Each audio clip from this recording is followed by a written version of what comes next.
Hello students, welcome to the amazing platform of Physics वाला. Welcome to the Arjuna NEET Fast Track Batch my dear students. अब हम आ गए हैं thermodynamics के lecture 6 पर. And finally my dear students, हम ना आज फर्स्ट लॉ ऑफ थर्मोडायनेमिक्स को कंप्लीटली डिस्कस कर लेंगे. राइट, सारी चीजें उसके बारे में कवर हो जाएंगी. तो मतलब कि एक बहुत major chunk of this chapter जो है वो आप कंप्लीट कर लोगे सक्सेसफुली. ठीक है, आई होप आप सभी सुपर एक्साइटेड हैं, क्योंकि आज का सेशन जो है वो बाकी जितना भी अभी तक क्या था, बहुत सारी चीजें समझ नहीं पड़ रही थी.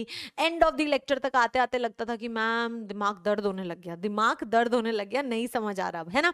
यस, आज का लेक्चर बहुत आसान होने वाला है. आज चीजें इजी होंगी, डोंट वरी. जो पढ़ा हुआ है पहले तो हम उसी को कंटिन्यू करेंगे, एंड उसके बाद में जब हम सेकंड लॉ शुरू करेंगे तो हम उसके कुछ बेसिक टर्म्स ही डिस्कस करेंगे जो बहुत आसान होंगे. ठीक है, आज के सेशन में जो मेजर पार्ट होगा वो होगा प्रैक्टिस. तो यानी कि हम आज बहुत सारे क्वेश्चंस प्रैक्टिस करने वाले हैं, किस तरह के क्वेश्चंस हमसे पूछे जाते हैं. ठीक है, तो चलो यार आज का सेशन स्टार्ट करते हैं. क्या हम आज डिस्कस करने वाले हैं?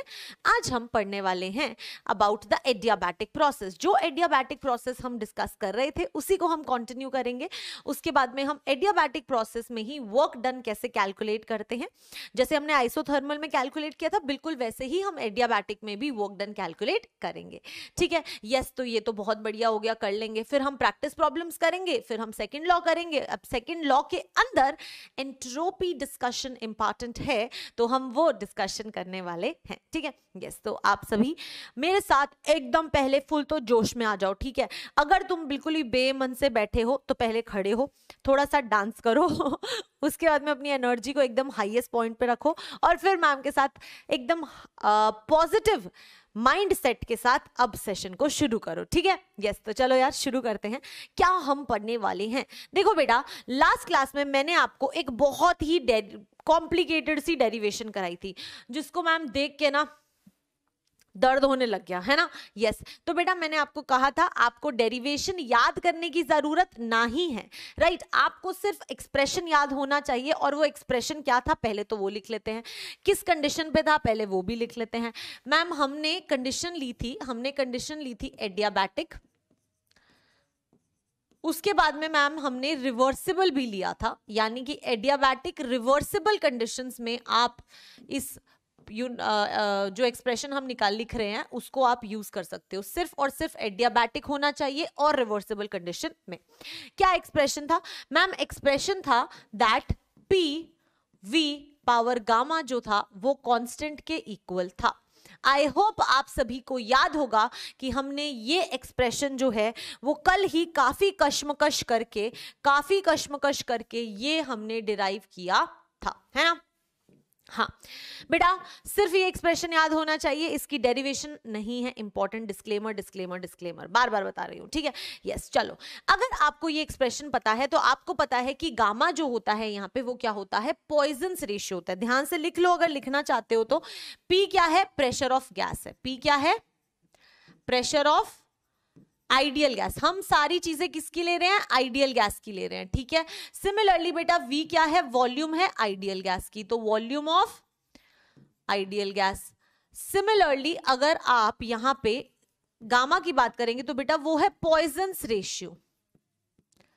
ठीक है, और ये जो गामा होता है वो आपका Cp/Cv के बराबर होता है, और ये आपको गैस की एटॉमिसिटी के बारे में इंफॉर्मेशन देता है. ये आपको क्या बताता है? एटॉमिसिटी ऑफ गैस की इंफॉर्मेशन देता है कि जो भी आपकी गैस है वो गैस में कितने एटम्स प्रेजेंट हैं. ठीक है, यस, अलग अलग वैल्यूज थी, वो वैल्यूज भी मैंने आपको लिखवाई हुई थी. इतना सबको क्लियर था? यस मैम, ये हमने एक्सप्रेशन डिराइव किया था बेटा.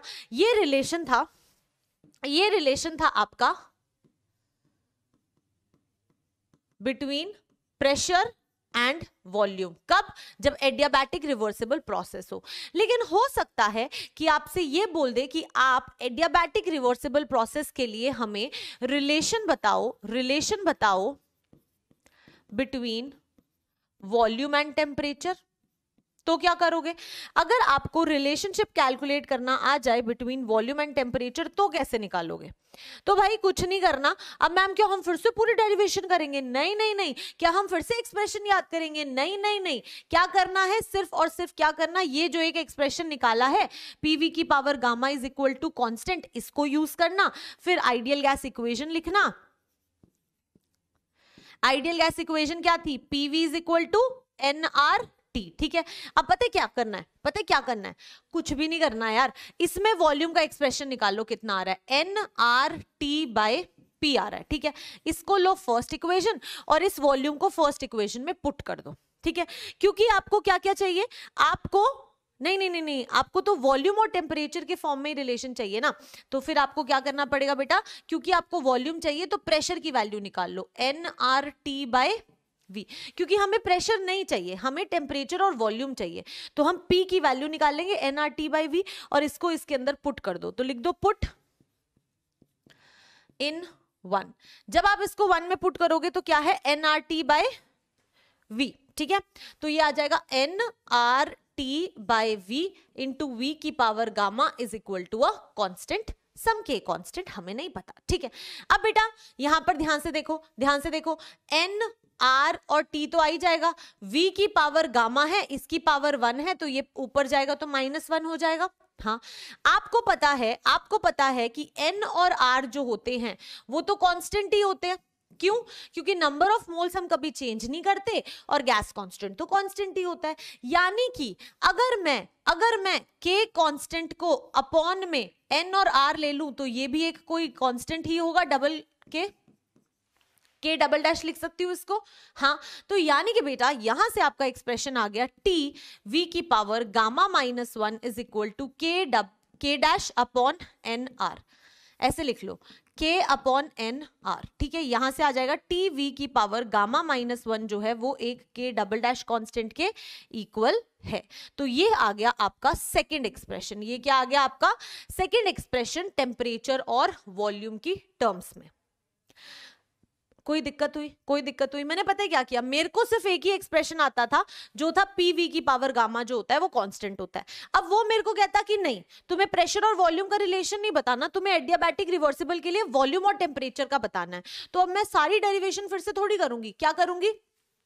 इस एक्सप्रेशन को लूंगी, जो मुझे नहीं चाहिए उसकी वैल्यू पुट कर दूंगी। मुझे प्रेशर नहीं चाहिए तो मैंने आइडियल गैस इक्वेशन से प्रेशर लिया और प्रेशर की वैल्यू जो थी वो 1 के अंदर पुट कर दी। ठीक है, इसको आप ऐसे लिख लो, ये भी आपका 1 ही है। ठीक है, तो आपने जब इसके अंदर पुट करी तो क्या आ गया? प्रेशर जो था nRT बाई वी आ गया, v की पावर 1 है और ये v की पावर गामा है, तो गामा -1 हो जाएगा जब ऊपर जाएगा तो v की पावर गामा t आ गया, n और r आ गया।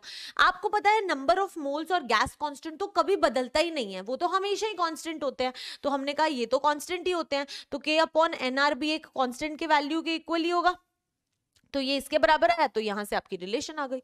सो इजी है ना, बढ़िया। यस, अगर बेटा लिखने को टाइम दूंगी, अगर यही आपका कुछ ऐसे आ जाता, अब आपको रिलेशन निकालना है,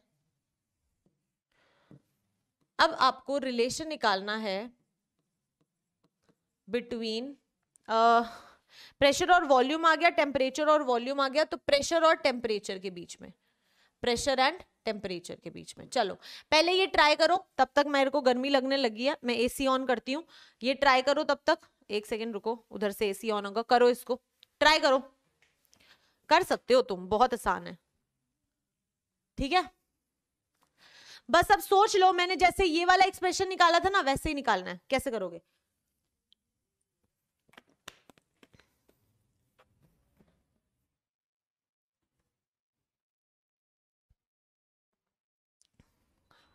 एक सेकेंड, ठीक है, बंद हो गया यार। ठीक है, देखो फिर से एक ही एक्सप्रेशन याद करना है, ज्यादा तो कष्ट लेना ही नहीं है जिंदगी में। मैम मुझे पता है कि पीवी की पावर गामा जो होता है वो कांस्टेंट होता है। इस बार मुझे एक्सप्रेशन किस किस में चाहिए? इस बार मुझे एक्सप्रेशन चाहिए प्रेशर और टेम्परेचर में। तो मैम फिर से आइडियल गैस इक्वेशन यूज करेंगे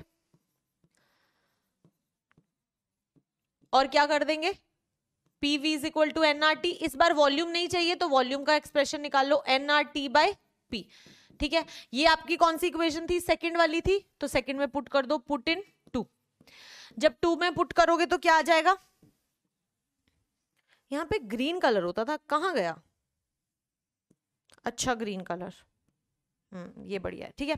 अब देखो, अब ठीक है ना, हाँ अब देखो मैम ये आ गया हमारे पास में, 2 में पुट करेंगे हम V की वॉल्यूम, तो कितनी आ जाएगी, nRT, P तो यहां आएगा ही, nRT/P, इस पूरे की पावर में आएगा गामा, ठीक है, समझ आ रहा है ना। और ये किसके बराबर होगा, कांस्टेंट के बराबर होगा, ठीक है।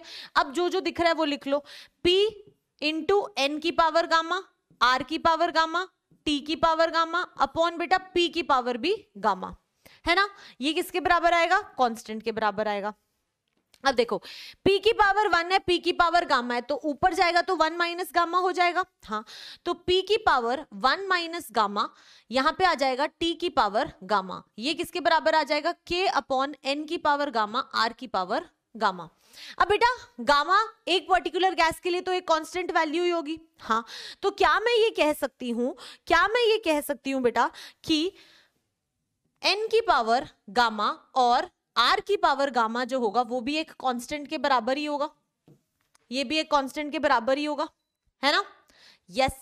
तो यानी कि जो आपका एक्सप्रेशन था P की पावर 1 माइनस गामा, T की power gamma is equal to constant upon N की पावर गामा, R की पावर गामा, जो फिर से कोई कांस्टेंट के इक्वल होगा, यानी कि P की पावर 1 माइनस गामा, T की पावर गामा जो है वो एक कांस्टेंट के इक्वल है। तो यही तो आपको एक्सप्रेशन निकालना था, और ये है आपकी थर्ड एक्सप्रेशन, ये है आपका थर्ड एक्सप्रेशन।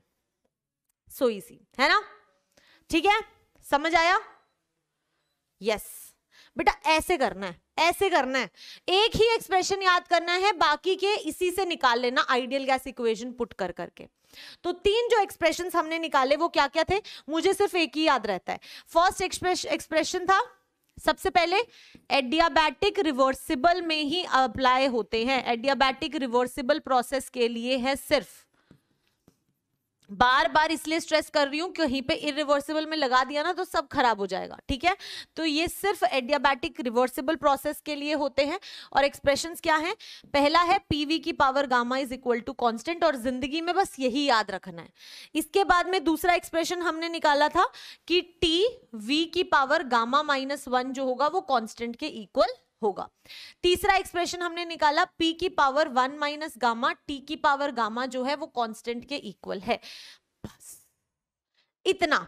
ये है आपके सिलेबस में, वो डेरिवेशन नहीं है। अगर ये वाला एक्सप्रेशन याद है तो आइडियल गैस इक्वेशन निकाल के डाल के ये निकाल सकते हो और फिर ये भी कैलकुलेट कर सकते हो, बस इतना ही करना है, ठीक है।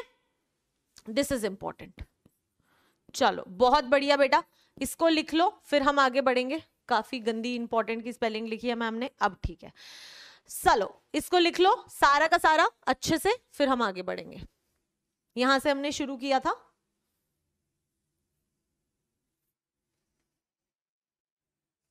ठीक है, फिर हमने ये कैलकुलेट किया, फिर हमने प्रेशर और टेम्परेचर के बीच में रिलेशन निकाला।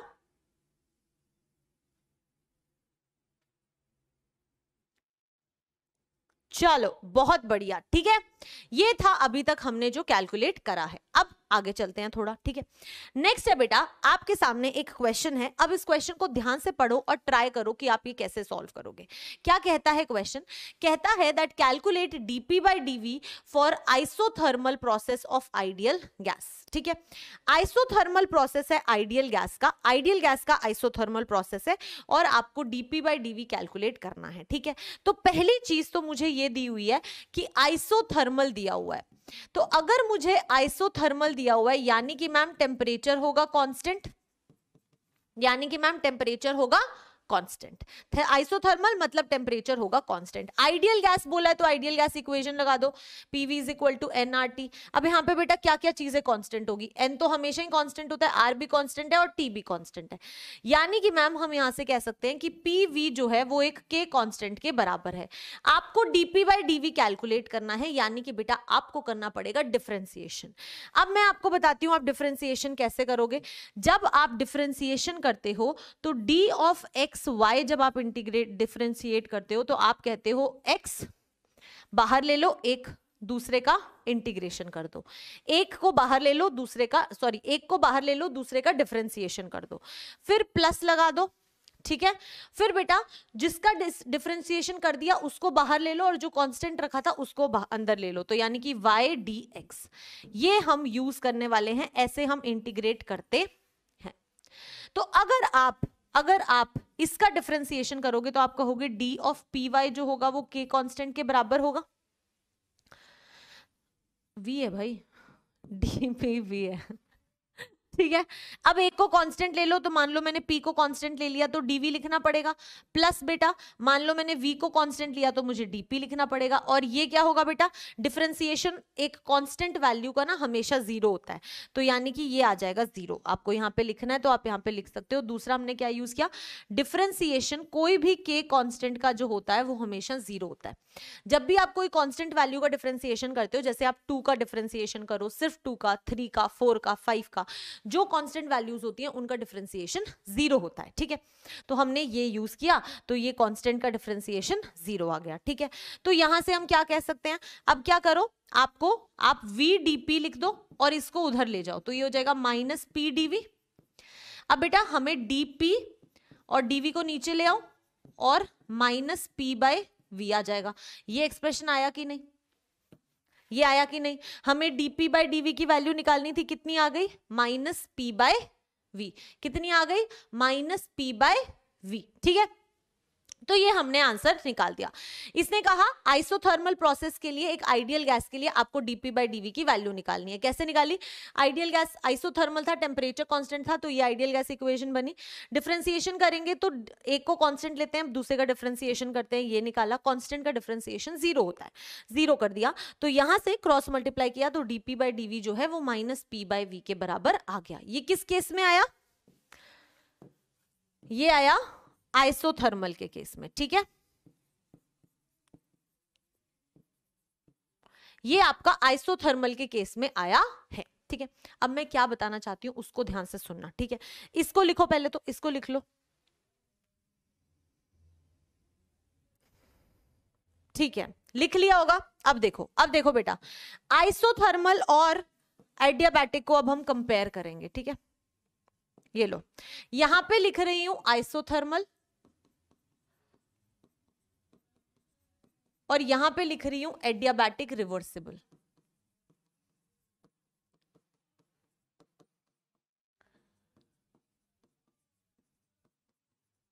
ठीक है।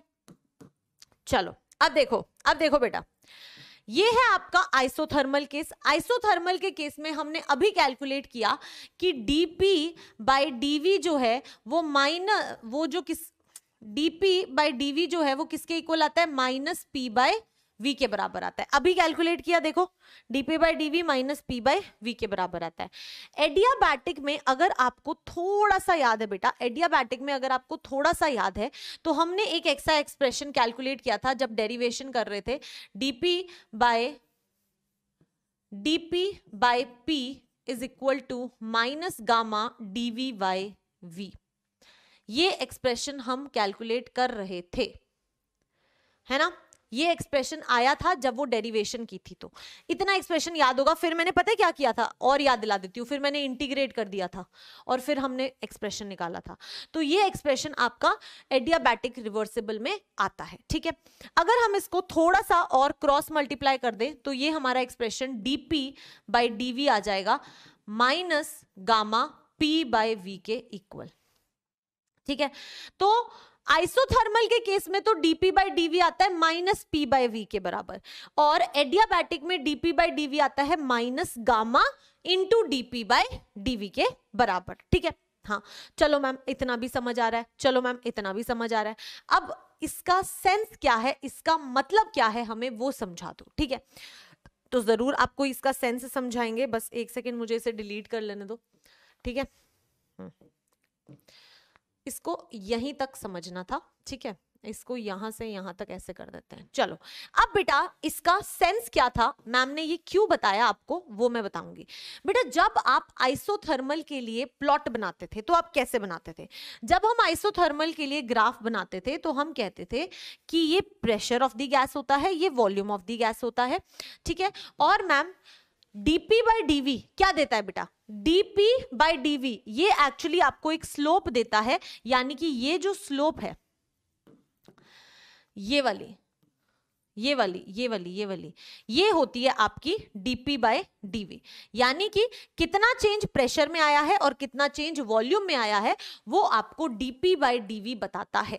यानी कि हम क्या कह सकते हैं, हम कह सकते हैं कि ये जो dp बाय dv है ये एक्चुअली हमें क्या बताता है? स्लोप की इंफॉर्मेशन देता है। अगर आप कोई प्लॉट बनाते हो p वर्सेस v तो वो आपको स्लोप की इंफॉर्मेशन देता है।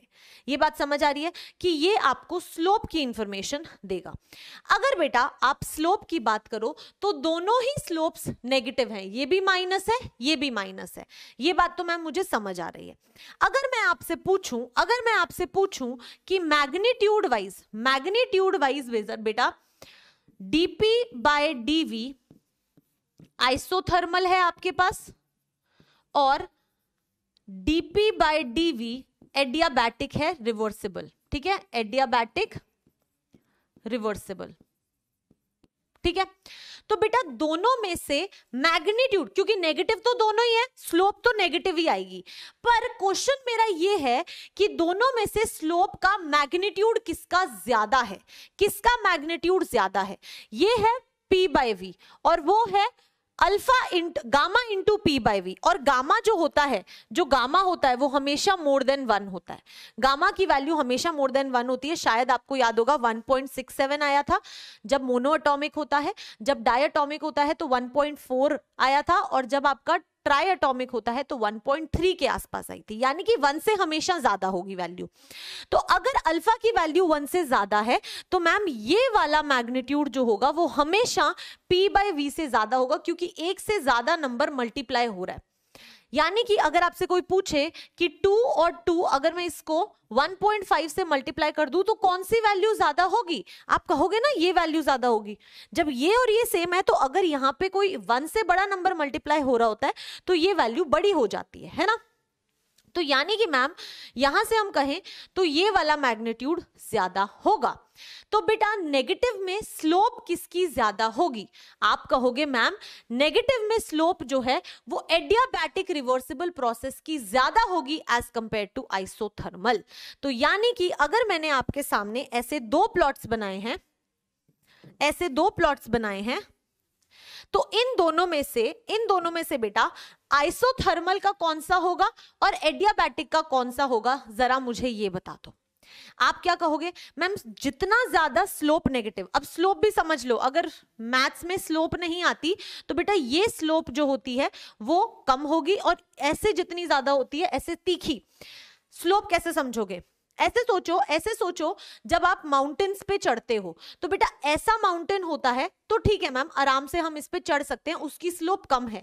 लेकिन अगर कभी माउंटेन ऐसा है एकदम से ऐसे नीचे जा रहा है तो वो स्लोप ज्यादा है ना। यानी कि स्लोप ज्यादा कौन सी होती है इन दोनों में से? अगर मैं कहूं तो इसकी स्लोप जो है वो मोर है। जो जितना ज्यादा तीखा होगा उसकी स्लोप उतनी ज्यादा होगी। अगर कोई चीज ऐसे जा रही है तो इसका स्लोप कम है, लेकिन अगर कोई चीज उसी पॉइंट से ऐसे नीचे जा रही है तो उसका स्लोप ज्यादा है। तो अगर ये दोनों सेम पॉइंट से शुरू हो रही हैं तो मैम मुझे लगता है कि ये वाली स्लोप जो है, मान लो ये 1 है और ये 2 है, तो ये 2 है बेटा, तो 1 की स्लोप जो है वो 2 की स्लोप से ज्यादा है। ठीक है, तो यहां पे हम क्या कह सकते हैं? Slope of adiabatic reversible will be more. ठीक है, विल बी मोर। इसको देख के मैं कह सकती हूं क्योंकि इसकी वैल्यू ज्यादा आ रही है तो स्लोप इसका नेगेटिव में ज्यादा होगा, ये ज्यादा तीखा नीचे जाएगा। और अगर मैं ये दोनों ऑप्शंस देखूं तो इनमें से ये वाली स्लोप जो है 1 की स्लोप जो है वो ज्यादा है, तो ये कौन सा वाला कर्व होगा आपका? ये बेटा होगा आपका एडियाबैटिक रिवर्सिबल। ये होगा आपका एडियाबैटिक रिवर्सिबल और ये होगा आपका आइसोथर्मल, ये होगा आपका आइसोथर्मल। तो बहुत बार ऐसा सवाल पूछा जाता है कि 2 लाइनें बना के दे देंगे प्रेशर और वॉल्यूम के, और आपसे पूछ लेंगे कि इनमें से एडियाबैटिक वाला कौन सा है और आइसोथर्मल वाला कौन सा है। तो आपको क्या याद रखना है कि आइसोथर्मल में तो dp/dv माइनस p/v होता है, लेकिन एडियाबैटिक में तो dp/dv minus gamma into p/v होता है। यानी कि स्लोप एडियाबैटिक की ज्यादा आनी चाहिए। अगर एडियाबैटिक की स्लोप ज्यादा है तो वो ऐसे गिरेगा, तो ये वाला स्लोप जो है नीचे वाला वो आपका एडियाबैटिक का हो जाएगा, और जो ऊपर वाला स्लोप है वो क्या हो जाएगा आपका आइसोथर्मल का हो जाएगा। ठीक है, ये बात समझ आ रही है? ये बात समझ आ रही है बेटा? बहुत बढ़िया, आप इसको लिख लो, आप इसको लिख लो।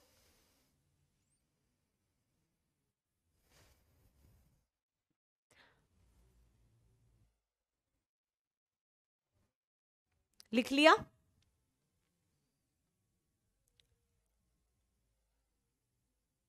ठीक है, चलो बहुत बढ़िया। अब बेटा इसके बाद में बस एक छोटी सी चीज है, अब एक छोटी सी चीज है। अगर मैं आपसे सेम प्लॉट हम थोड़ा सा बड़ा बनाते हैं इस बार, सीधी लाइन लेके, व्हाइट कलर की लाइन लेंगे हम। ये मान लो हमने लाइन बनाई,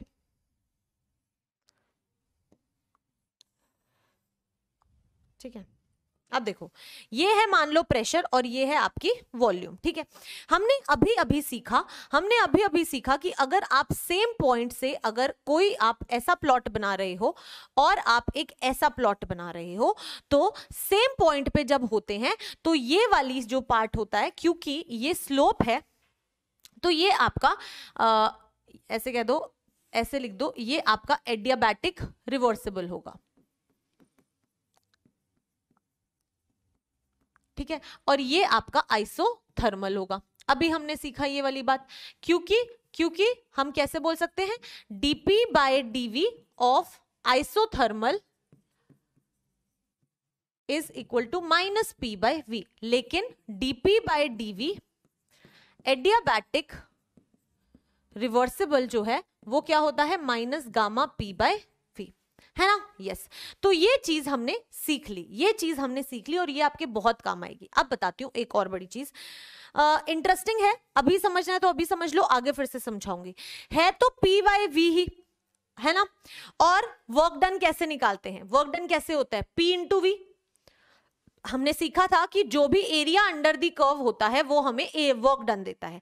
तो बेटा अगर आप इस पॉइंट से, ये तो ऐसे हो ही जाएगा, अगर आपसे कोई पूछे कि किसका वर्क ज्यादा है तो आप क्या कहोगे, एडियाबैटिक का तो वर्क बहुत कम है, एडियाबैटिक का तो वर्क बहुत कम है, एडियाबैटिक का वर्क डन तो बहुत कम है एज कंपेयर टू आइसोथर्मल। तो सेम वॉल्यूम चेंज के लिए आइसोथर्मल में काम ज्यादा होता है एज कंपेयर टू एडियाबैटिक। ये मैं कराऊंगी, अभी आपको सिर्फ ये समझाने के लिए ड्रॉ किया था, ठीक है। ठीक है, चलो वर्क डन हम अभी करेंगे, वर्क डन का फॉर्मूला भी निकालेंगे, फिर पूरा ग्राफ भी प्लॉट करेंगे, टेंशन नहीं लेने का है, बट ये समझ आ जाना चाहिए, ठीक है। चलो अब देखो,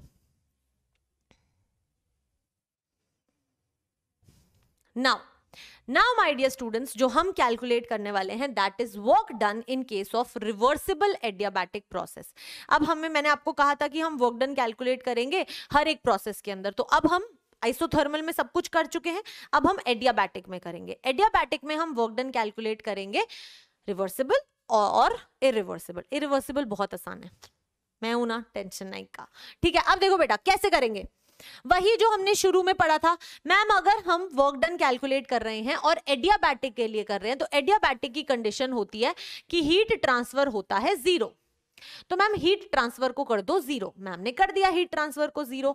इसके बाद क्या होगा बेटा, ma'am first law of thermodynamics अगर हमने लगाया तो हम कहेंगे डेल्टा U जो होता है वो Q प्लस W के बराबर होता है। अब एडियाबैटिक में Q तो 0 होता है, तो डेल्टा U जो होगा वो वर्क डन के बराबर होगा, है ना। तो आपको वर्क डन ही तो निकालना था, आपने वर्क डन निकाल लिया, आपने कहा वर्क डन जो होता है वो डेल्टा यू के बराबर होता है।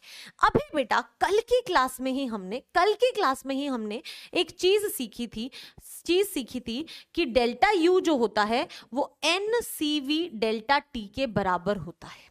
ये याद है सबको, हमने ये फॉर्मूला कल ही डिराइव किया था। तो क्या मैं इसको यूज करके कह सकती हूं कि जो मेरा वर्क डन आ रहा है वो किसके बराबर है, N C V delta T के बराबर। यानी कि मैम वर्क डन मेरा आ रहा है N C V T final minus T initial, क्योंकि आइसोथर्मल तो है नहीं कि आप टेम्परेचर को सेम कर दो, टेम्परेचर तो बदल सकते हैं ना। तो यानी कि मैम जो वर्क डन है वो N C V T final minus T initial के इक्वल है। अगर आपको टेम्परेचर में चेंज दिया हुआ है एडियाबैटिक रिवर्सिबल प्रोसेस में तो आप वर्क डन ऐसे कैलकुलेट कर सकते हो, हाँ कि नहीं। तो पहला फॉर्मूला वर्क डन का इतना आसान हमने निकाल लिया। बस याद रखना है कि ये कहां पे एप्लीकेबल है, रिवर्सिबल एडियाबैटिक प्रोसेस में ही अप्लाई होगा। ठीक है, क्या है, एनसीवी डेल्टा टी, ये तो हमें आता था, बहुत आसान था, इसमें तो कुछ याद नहीं करना था, बहुत बढ़िया। अब आगे बढ़ते हैं, थोड़ा सा इसको और ज्यादा आगे एक्सटेंड करते हैं। अब बेटा इमेजिन करो कि आपको टेम्परेचर चेंजेस नहीं दिए हुए, आपको फाइनल वॉल्यूम और प्रेशर दिया हुआ है, टेम्परेचर नहीं दिया हुआ, प्रेशर और वॉल्यूम दिए हुए हैं, तो फिर हम कैसे निकालेंगे। देखो यार, आइडियल गैस ही है, हमें पता है दैट पीवी जो होता है वो एन आर टी के बराबर होता है, पीवी जो होता है वो एन आर टी के बराबर होता है, और एन और आर तो कांस्टेंट ही होते हैं। तो अगर आप इनिशियल कंडीशंस देखोगे तो इनिशियल कंडीशंस में क्या हो जाएगा, P initial V initial will be equal to N R T initial. तो यहां से T इनिशियल किसके बराबर आ गया आपका, एन आर, नहीं, T इनिशियल आ गया आपका P initial V initial upon N R के बराबर, हाँ कि नहीं, है ना। सिमिलरली फाइनल कंडीशंस में क्या आ जाएगा आपका, मैम फाइनल कंडीशंस में टी फाइनल हो जाएगा हमारा P final V final upon N R, क्योंकि एन और आर तो कांस्टेंट ही होते हैं। अगर ये आपकी फर्स्ट इक्वेशन है, ये फॉर्मूला यूज कर सकते हो आप अगर टेम्परेचर दिए हुए हैं तो, अगर प्रेशर और वॉल्यूम दिए हुए हैं तो ये वाला फॉर्मूला यूज करना है। कैसे करेंगे, अब टी फाइनल और वी फाइनल की वैल्यू यहां से निकालिए, इसको 1 में पुट कर दो, तो लिखो पुट इन 1। जब 1 में पुट करोगे तो क्या वैल्यू आ जाएगी, work done will be equal to NCV into P final V final upon NR minus P initial V initial upon NR। ठीक है, यहां से बेटा NR कॉमन में आ सकता है, तो NCV upon NR is equal to P final V final minus P initial V initial, है ना, ये आ सकता है। नंबर ऑफ मोल्स से नंबर ऑफ मोल्स चले गए। अब CV अपॉन R को भी आप कैलकुलेट कर सकते हो, कैसे कैलकुलेट कर सकते हो अगले स्टेप में देखेंगे। देखो, क्या आपको याद है कि CP माइनस CV जो होता है वो R के बराबर होता है ना। हाँ, अगर मैम पूरी इक्वेशन को हम डिवाइड कर दें CV से, डिवाइड बाय CV, तो क्या हो जाएगा, CP by CV minus CV by CV is equal to R by CV, है ना। यानी कि मैम CP बाय CV क्या होता है, gamma -1 is equal to R by CV, है ना।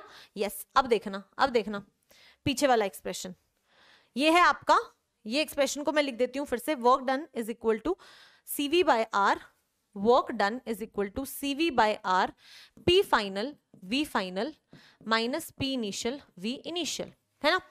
आपको CV बाय आर की वैल्यू निकालनी है। अगर आप इस CV को नीचे ले आओ तो ये हो जाएगा P final V final minus P initial V initial upon R divided by CV। R divided by CV की वैल्यू क्या है, गामा -1। तो यहां से आपका वर्क डन आ गया बेटा P final V final minus P initial V initial upon gamma -1। तो ये एक और एक्सप्रेशन आ गया आपका वर्क डन का। ये एक और एक्सप्रेशन क्या है, ये एक और एक्सप्रेशन आ गया आपका वर्क डन का, अगर आपको प्रेशर और वॉल्यूम दिए हुए हैं और टेम्परेचर चेंजेस नहीं दिए हुए। अगर टेम्परेचर चेंजेस दिए होते तो वो फॉर्मूला बहुत आसान था, कर सकते थे, लेकिन अगर नहीं दिए हुए तो फिर आप ये वाला फॉर्मूला यूज करोगे। ठीक है, क्लियर है? चलो बहुत बढ़िया, बहुत बढ़िया। ठीक है, चलो एक बार और देखना। अब इसी वाले फॉर्मूला को थोड़ा सा और आगे बढ़ाती हूं। मान लो आपको सीवी की वैल्यू नहीं दी हुई और आपको गामा दिया हुआ है, तो क्या करोगे? ठीक है, चलो work done is equal to C V, इसी को मैं लिख रही हूं यहां पे,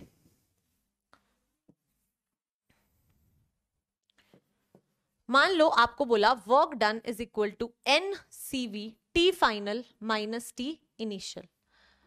ठीक है, अब देखना, देखना बेटा, आपको ये वाला एक्सप्रेशन याद है? ये वाला एक्सप्रेशन याद है ना? हाँ, तो ये वाले एक्सप्रेशन को मैं यहां लिख रही हूं। We know that gamma minus 1 is equal to R by C V. तो सीवी किसके बराबर हो जाएगा?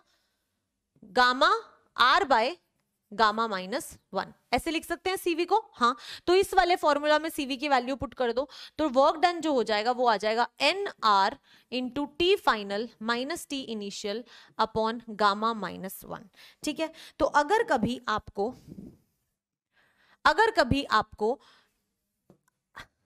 गामा की वैल्यू दी हो, पॉइजन्स रेशियो दिया हो और सीवी ना दिया हो, तो आप ये फॉर्मूला यूज कर सकते हो।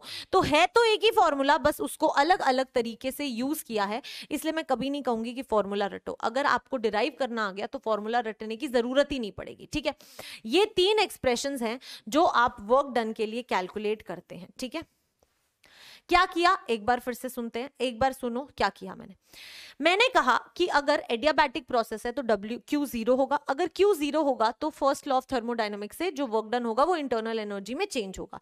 इंटरनल एनर्जी में हमने कल ही निकाला था कि जो वर्क डन होता है वो NCV डेल्टा T के बराबर होता है। ठीक है, तो अगर ये NCV डेल्टा T के बराबर होता है तो work done is NCV T final minus T initial. हाँ, पहला फॉर्मूला ये आ गया। अब हो सकता है कि CV की वैल्यू ना दी हो, चेंज इन टेम्परेचर दिया हो, लेकिन पॉइजन्स रेशियो दिया हो।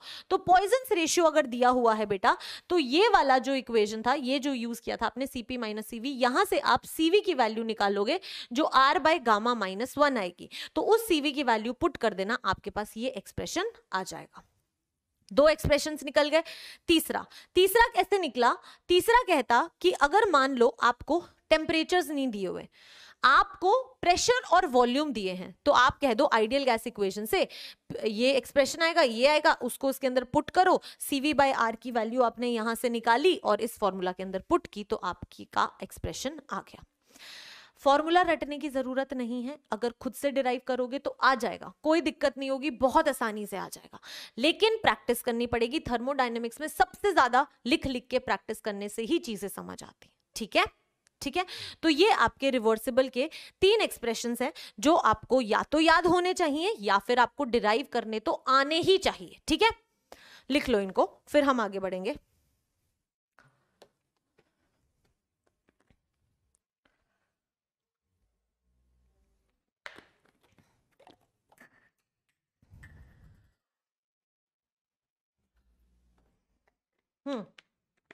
ठीक है, ओके, चलो भाई अब आगे बढ़ते हैं, ये भी लिख लो।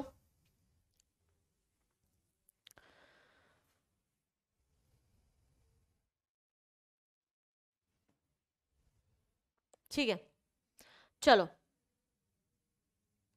अब बेटा अगर आप में से कोई ये देखना चाहता है कि जो हमने फॉर्मूले निकाले हैं वो सही भी है या नहीं, उनकी वैल्यू सही आएंगी भी या नहीं, तो अभी देखना कैसे समझोगे। मान लो हमने बोला गैस एक्सपैंड करती है, केस कंसिडर करते हैं हम, गैस एक्सपैंड्स। ठीक है बेटा, अगर एक्सपेंशन हो रहा है, आपको पता है कि वर्क डन जो होता है वो एक्सपेंशन में नेगेटिव होता है, वर्क डन जो होता है वो एक्सपेंशन में नेगेटिव होता है। ठीक है, आपके पास में एक्सप्रेशंस बहुत सारे हैं, आप देख सकते हो कि आपकी वैल्यू नेगेटिव आएगी या नहीं। अब कैसे देख सकते हो उसको समझने के लिए देखना, आपने एडियाबैटिक प्रोसेस बोला तो मैम Q होगा 0, यानी कि जो इंटरनल एनर्जी है वो मैम वर्क डन के इक्वल होगी। है ना। यानी कि जो एडियाबैटिक प्रोसेस होता है उसके अंदर जो आपका सिस्टम होता है वो अपनी ही एनर्जी यूज करके काम करता है, उसको बाहर से हीट नहीं मिलती है, वो अपनी ही एनर्जी यूज करके काम करेगा। तो बेटा अगर अपनी ही इंटरनल एनर्जी को यूज करके काम करेगा तो क्या आप ये बोल सकते हो कि मैम पहले उसकी इंटरनल एनर्जी ज्यादा होगी और बाद में उसकी इंटरनल एनर्जी कम हो जाएगी? क्योंकि मान लो मैं कोई काम अपनी ही एनर्जी यूज करके कर रही हूं तो मेरी एनर्जी पहले तो ज्यादा थी, बाद में कम हो जाएगी, ये बात तो मानते हो? Yes ma'am. तो अपनी ही जब एनर्जी यूज करते हैं तो U1 जो होता है वो U2 से ज्यादा होता है, यानी कि बेटा डेल्टा U जो होता है वो आपका नेगेटिव होता है, ये बात मानते हो? Yes ma'am. अगर आपका डेल्टा U नेगेटिव होता है मतलब कि आपका टेम्परेचर जो होगा चेंज वो भी नेगेटिव ही होगा, क्योंकि इंटरनल एनर्जी और टेम्परेचर तो एक जैसे है ना। तो अगर इंटरनल एनर्जी कम हो रही है तो मतलब टेम्परेचर भी कम हो रहा है, और याद है मैंने आपको ये शुरू में भी कराया था। और अगर टेम्परेचर कम हो रहा है मतलब क्या हो रहा है? कूलिंग हो रही है। यानी कि जब भी सिस्टम काम करेगा, एक्सपेंशन करेगा, तो वो कूल होता रहेगा, ठंडा होता रहेगा, है ना। हाँ, अब देखो वर्क डन का फॉर्मूला। वर्क डन का फॉर्मूला हमने अभी ये निकाला था, nRT final minus T initial upon gamma -1। ठीक है, अब देखना बेटा, ये वाली वैल्यू तो हमेशा पॉजिटिव होगी, क्योंकि हमें पता है गामा जो होता है वो 1 से बड़ा होता है, तो हमेशा ये पॉजिटिव होगा। ये दोनों तो वैसे ही पॉजिटिव होते हैं। हाँ मैम। अब बेटा एक्सपेंशन हो रहा है, अगर एक्सपेंशन हो रहा है तो एडियाबैटिक में टेम्परेचर जो है वो क्या होना चाहिए? नेगेटिव होना चाहिए। क्यों? क्योंकि मैम इंटरनल एनर्जी भी कम हो रही है तो टेम्परेचर भी कम ही होना चाहिए। तो क्या मैं ये कह सकती हूँ कि ये पूरी वैल्यू आपकी नेगेटिव होगी? अगर ये वैल्यू नेगेटिव है तो पॉजिटिव इंटू नेगेटिव, आपका वर्क डन जो है वो नेगेटिव आएगा कि नहीं? नेगेटिव आएगा ना। यस, परफेक्ट, हमने प्रूव कर दिया कि एडियाबैटिक प्रोसेस में भी एक्सपेंशन में वर्क डन नेगेटिव आ रहा है, यानी कि जो एक्सप्रेशन निकाला है वो बिल्कुल सही है। ठीक है, जो एडियाबैटिक प्रोसेस होता है उसमें इंटरनल एनर्जी अपनी का यूज करके सिस्टम काम करता है, और इसीलिए जब वो काम करता है, जब वो एक्सपेंशन करता है तो उसकी इंटरनल एनर्जी कम हो जाती है। क्योंकि उसकी इंटरनल एनर्जी कम हो रही है तो उसका टेम्परेचर भी कम होगा, और अगर उसका टेम्परेचर कम होगा मतलब कूलिंग होगी, और सारी चीजें उल्टी हो जाएंगी कंप्रेशन के केस में, राइट। यस, तो इस तरीके से आप इसे प्रूव भी कर सकते हो। If you want to write it please write it, फिर हम आगे बढ़ेंगे। ओके, चलो फिर आगे बढ़ते हैं। अब बेटा यहां तक तो सारी चीजें समझ आ गई हैं, ठीक है। Now let's try to understand this. जो हमने पढ़ा है वही लिखा होगा। When a gas expands in the adiabatic process, the temperature of the gas decreases. Expand होगा, इंटरनल एनर्जी कम होगी, इंटरनल एनर्जी कम होगी मतलब टेम्परेचर भी कम होगा, टेम्परेचर कम होगा तो कूलिंग होगी, ठीक है। When a gas is compressed in the adiabatic process, अब मान लो कंप्रेस हो रही है, तो यानी कि वर्क जो है वो उसके ऊपर, आपकी गैस के ऊपर काम हो रहा है। अब अगर ऊपर काम होता है तो इंटरनल एनर्जी बढ़ जाएगी, इंटरनल एनर्जी बढ़ जाएगी तो टेम्परेचर भी बढ़ जाएगा, टेम्परेचर बढ़ गया मतलब हीटिंग हो रही है, ठीक है। यस, तो ma'am when a gas is compressed in the adiabatic process the temperature of the gas increases. I hope यहां तक कोई डाउट नहीं है, सारी चीजें क्लियर है। बहुत बढ़िया बेटा, इसको लिख लो। पता है ये सारी चीजें अगर आप रटने की कोशिश करोगे तो आपको कभी याद नहीं रहेंगी, कभी भी नहीं। लेकिन अगर आपने समझने की कोशिश की, मेरे को पता है थर्मोडायनेमिक्स को थोड़ा टाइम देना पड़ेगा, लेकिन अगर आपने समझने की कोशिश की तो जिंदगी भर याद रहेंगी। पेपर क्या चीज है, हमेशा याद रहेगा। यही तो सबसे अमेजिंग चीज है थर्मोडायनेमिक्स की, है ना। यस, चलो बहुत बढ़िया। Okay, let's move forward. अब आ गया बेटा इरिवर्सिबल एडियाबैटिक प्रोसेस के अंदर वर्क डन। अभी तो था वो एडियाबैटिक रिवर्सिबल में, अगर इरिवर्सिबल की बात आई तो बेटा कुछ नहीं करना, एक सीधा सा फॉर्मूला जो हम बचपन से यूज करते आ रहे हैं। वर्क डन जो होगा वो होगा -P एक्सटर्नल डेल्टा V। बस यही फॉर्मूला यूज करना है, इसमें कोई कॉम्प्लिकेशन नहीं है, जो हम बचपन से यूज करते आ रहे हैं वही फॉर्मूला है, कुछ कॉम्प्लिकेशंस नहीं है, ठीक है। यस, ये फॉर्मूला हर जगह अप्लाई होता है, हर इरिवर्सिबल वर्क डन में आप ये फॉर्मूला यूज कर सकते हो, ठीक है। बस सीधा सा, मैंने कहा था ना इरिवर्सिबल वाले में ज्यादा टाइम नहीं लूंगी, लिख लो इसको, बस इतना सही है ये तो, ठीक है। चलो इसको और ऐसे भी लिख सकते हो ना, -P external P final -P initial, ठीक है। बढ़िया बढ़िया, ओके ठीक है। चलो यहां तक तो मैम सारी बातें बढ़िया से क्लियर है। अब देखो बेटा, यहां तक तो आपने सब समझ लिया। इसके बाद में हम अब देखो, मैंने आपको आइसोथर्मल में रिवर्सिबल और इरिवर्सिबल वर्क डन दोनों कैलकुलेट कराए, एडियाबैटिक में रिवर्सिबल और इरिवर्सिबल दोनों वर्क डन कैलकुलेट कराए, बाकी के दोनों प्रोसेसेस में भी तो कराने पड़ेंगे। तो अब हम वर्क डन कैलकुलेट करेंगे किसमें? आइसोबारिक प्रोसेस में, ठीक है। अब बेटा आइसोबारिक प्रोसेस में हमें पता है कि आइसोबारिक प्रोसेस में क्या होता है? प्रेशर होता है कांस्टेंट, प्रेशर जो होता है वो कांस्टेंट होता है। अब आप कहोगे मैम ये कौन सा प्रेशर है? ये वो एक्सटर्नल वाला प्रेशर कह रहा है या आइसोबारिक में गैस वाले प्रेशर की बात कर रहा है? तो बेटा ये जो आइसोबारिक कहता है ना, ये कहता है कि गैस का प्रेशर जो होता है वो कांस्टेंट होता है।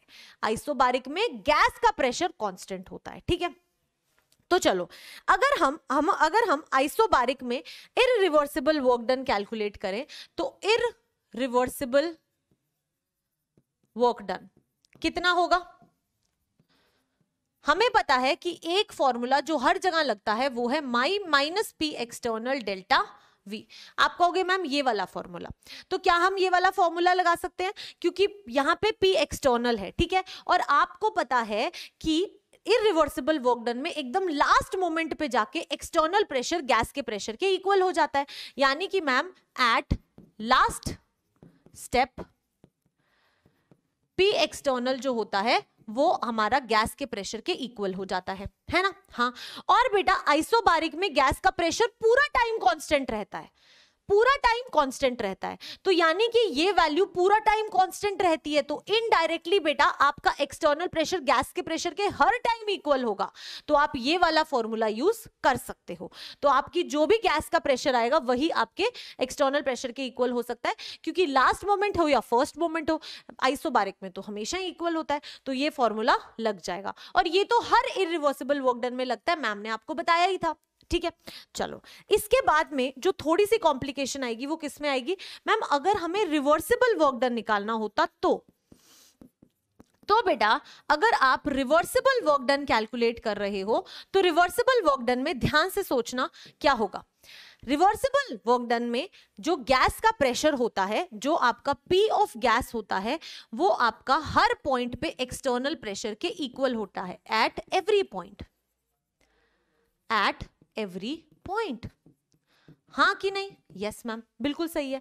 और बेटा एक्सटर्नल प्रेशर गैस के प्रेशर के हर पॉइंट पे इक्वल होता है, और आपको पता है कि आइसोबारिक कंडीशन में ये हमेशा कांस्टेंट होता है, हर समय कांस्टेंट होगा। मतलब हर समय जो बाहर का प्रेशर है वही अंदर के प्रेशर के इक्वल होगा। यानी कि जो फॉर्मूला आप यहां यूज कर रहे थे वही फॉर्मूला आप यहां भी यूज कर सकते हो। तो ये फॉर्मूला भी बेटा minus P external delta V ही रहेगा। जो आपको प्रेशर दे दिया वही आपका एक्सटर्नल प्रेशर होगा, चाहे रिवर्सिबल केस हो चाहे इरिवर्सिबल केस हो। बाकियों में तो बदल रहा था ना गैस का प्रेशर, लेकिन यहां पे तो कांस्टेंट ही बोल दिया, इसीलिए आप सेम फॉर्मूला आइसोबारिक कंडीशन में यूज कर सकते हो। किसी का भी प्रेशर दिया हो, गैस का दिया है, कंटेनर का दिया है, बाहर का दिया है, कोई फर्क नहीं पड़ता, सारे प्रेशर कांस्टेंट होते हैं आइसोबारिक कंडीशंस में, ठीक है। तो ये फॉर्मूला हम दोनों के लिए ही सेम फॉर्मूला यूज कर सकते हैं, ठीक है। ओके, तो यार कितना आसान था, क्यों घबराते हो तुम? मैंने तुम्हें कितना आसान तरीका बताया, देखो 1 सेकंड में करा दिया। लिख लो इसको,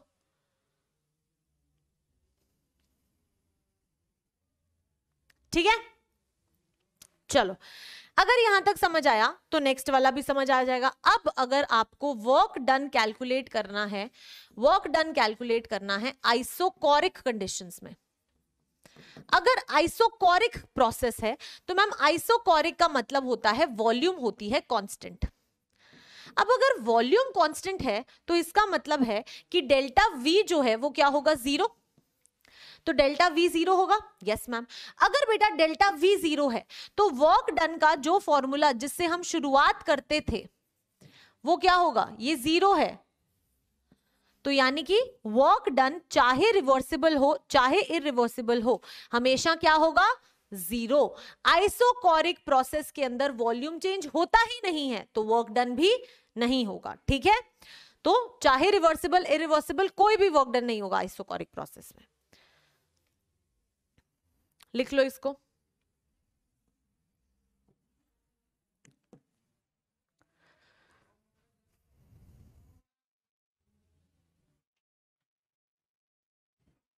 ठीक है, क्लियर है। चलो इसके बाद में बेटा अब हमें जितनी भी चीजें पढ़ी है ना, हमें पता है एक यूनिवर्सल फॉर्मूला, और वो यूनिवर्सल फॉर्मूला है -p एक्सटर्नल डेल्टा v, या फिर आप कह सकते हो इंटीग्रेशन ऑफ -p dv। इसको आप ऐसे इंटीग्रेट करते हो, है ना। यस, ये यूनिवर्सल फॉर्मूला है जो वर्क डन का हर जगह लगता है। यानी कि मैम अगर आप एक प्लॉट बनाते हो तो ये P वर्सेस V का प्लॉट बनाओगे, तो मैम आप मान लो इस पॉइंट से, मान लो एक पर्टिकुलर प्रेशर या वॉल्यूम से मैंने सारी कहानी शुरू करी, ठीक है। तो अगर मैंने सारी कहानी शुरू करी तो मैं हर एक प्रोसेस के लिए कैलकुलेशंस कर सकती हूँ वर्क डन की ग्राफ बना के, ठीक है। तो 1 बाय 1 हम हर एक के लिए बनाते हैं। पहला हम बनाएंगे आइसोथर्मल के लिए, फिर बेटा हम बनाएंगे एडियाबैटिक के लिए, फिर हम लिखेंगे आइसोबारिक के लिए, और फिर हम लिखेंगे आइसोकोरिक के लिए, ठीक है। अब देखो एक और बड़ी बात, आइसोकोरिक। अब देखो अगर मैं आइसोथर्मल की बात करती हूं तो मुझे पता है कि अगर टेम्परेचर कांस्टेंट होता है तो इसी पॉइंट से हम शुरू कर रहे हैं, तो जो प्लॉट होगा वो कुछ ऐसा होगा, ठीक है। यस, समझ आ रहा है। और मैम आपको पता है कि यहाँ पे dp बाई dv जो होता है वो -p बाई v के बराबर होता है। This is equal to -p by v, और ये जो स्लोप है वो हमें -p बाई v दे रही है, ठीक है। चलो बहुत बढ़िया।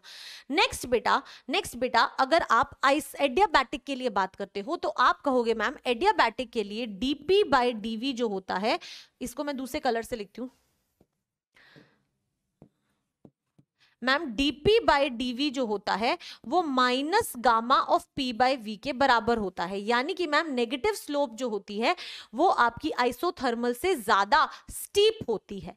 तो यानी कि अगर आप इसी पॉइंट से शुरू करोगे तो ये आपका कुछ ऐसा बनेगा, ठीक है। समझ आ रहा है। इसको थोड़ा सा बेटर बनाते हूँ, ऐसा बनेगा, ठीक है, क्योंकि इसका स्लोप ज्यादा स्टीप होगा, इसका स्लोप ज्यादा स्टीप होगा, ठीक है। यस, ये भी लिख दिया। अगर आप आइसोबारिक की बात करते हो तो बेटा प्रेशर होता है कांस्टेंट, यानी कि मैम आइसोबारिक में प्रेशर ऑफ द गैस होता है कांस्टेंट। अगर pressure of the gas constant है तो बेटा क्या उसका वॉल्यूम के साथ कोई चेंज आएगा? नहीं मैम। यानी कि अगर आप इसके स्लोप की बात करो तो dp बाई dv जो होगा वो मैम 0 होगा, कोई स्लोप में चेंज नहीं आएगा, कोई स्लोप में चेंज नहीं आएगा। अगर बेटा कोई स्लोप में चेंज नहीं आ रहा, प्रेशर आपका कांस्टेंट है, तो इसको मैं दूसरे कलर से लिखती हूँ ना, ताकि जो मैं लिख रही हूं वो उसी वाले कलर के लिए लिख रही हूं, ऐसे समझ आए। तो ये dp बाई dv जो यहां पे बेटा प्रेशर जो है गैस का वो कांस्टेंट होगा, यानी कि मैम स्लोप जो होगी हमारी dp बाई dv वो मैम हमारी 0 होगी, कोई भी स्लोप नहीं होगी, स्लोप जो होगी वो 0 होगी, कोई चेंज नहीं आएगा, ठीक है। यस, तो यानी कि बेटा जो आपका प्लॉट होगा वो ऐसा होगा। समझ आ रहा है, क्योंकि प्रेशर कांस्टेंट है, ये आप सेम प्रेशर से हर किसी के लिए ले रहे थे, तो ये आपका प्रेशर जो होगा वो कांस्टेंट होगा, कोई दिक्कत यहां तक नहीं। अगर आप आइसोकोरिक की बात करो बेटा, तो आइसोकोरिक में तो वर्क डन ही 0 होता है। कौन सा कलर ले, ब्लू ले लेते हैं मैम। यहाँ पे तो वर्क डन, यहाँ पे तो वॉल्यूम कांस्टेंट होती है ना, अगर वॉल्यूम कांस्टेंट होती है तो डेल्टा V जो होगा वो 0 होगा, है ना। तो यानी कि मैम यहाँ पे तो काम होता ही नहीं, वर्क डन बिल्कुल ही 0 होता है। और क्या होती है, वॉल्यूम कांस्टेंट होती है। तो मान लो आपने इसी पे P, V वॉल्यूम ले रहे थे, तो आपकी वॉल्यूम यहाँ पे कांस्टेंट होगी इस बार, है ना। यस, तो ये वाले प्रोसेस में आपकी वॉल्यूम कांस्टेंट होती है।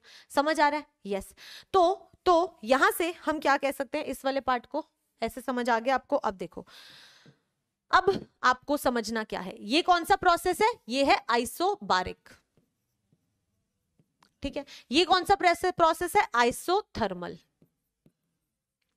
ये कौन सा है, एडियाबैटिक। और ये कौन सा है, आइसोकोरिक। अब आपको पता है चाहे कुछ भी हो, एरिया अंडर द कर्व देता है work done, area under the curve देता है वर्क डन। तो यानी कि मैम हमें पता है that area under the PV curve gives work done. ये हमें कितना काम हुआ है वो हमें बताता है, it gives the work done, है ना। हाँ, तो अगर मैं आपसे पूछूं तो क्या आप मुझे बता सकते हो कि work done isobaric, work done isothermal, फिर क्या था, वर्क डन एडियाबैटिक, और फिर था वर्क डन आइसोकोरिक। ठीक है, मैग्नीट्यूड की बात कर रही हूं हर किसी में, क्योंकि हम एरिया अंडर दी कर्व देख रहे हैं, तो एरिया अंडर दी कर्व तो हमेशा हमें मैग्नीट्यूड ही बताता है। बताओ कौन सा काम सबसे ज्यादा है इस वाले प्रोसेस में, ये सारा का सारा वर्क डन होगा, जितना भी ये पूरा एरिया आ रहा है वो पूरा का पूरा वर्क डन होगा। तो यानी कि आइसोबारिक का काम सबसे ज्यादा है, ये पूरा वर्क डन होगा, है ना। यस, अगर मैं आइसोथर्मल की बात करूं तो आइसोथर्मल के नीचे जितना होगा वो आपका आइसोथर्मल का वर्क डन होगा। हाँ, अगर आइसो एडियाबैटिक की बात करोगे तो एडियाबैटिक इतना काम होगा, दिस ये वाला, है ना। यस, और अगर आइसोकोरिक की बात करो तो सीधा ऐसे है, कुछ वर्क डन है ही नहीं, कोई एरिया है ही नहीं, तो वर्क डन है ही नहीं। तो क्या मैं ऐसे कह सकती हूं कि आइसोबारिक के केस में सबसे ज्यादा होता है, then isothermal and the least is for isochoric process? Yes or no? Yes or no, my dear students? Yes, we can say that. Perfect. That is what you need to understand. इस plot से आपको ये समझ आना चाहिए कि कैसे आप ये वर्क डन कैलकुलेट कर सकते हैं। ठीक है, बढ़िया, कर लेंगे बेटा। यस, चल बहुत बढ़िया। और ये सब रिवर्सिबल है, ये सब रिवर्सिबल के लिए हो रहा है। ठीक है, रिवर्सिबल लिखना है तो लिख लेना। चलो बहुत बढ़िया, तो लिख लो इसको बेटा, ये बहुत इंपॉर्टेंट था, ये पूरा का पूरा पार्ट जो था वो बहुत इंपॉर्टेंट था, समझना बहुत जरूरी था, लिख लीजिए।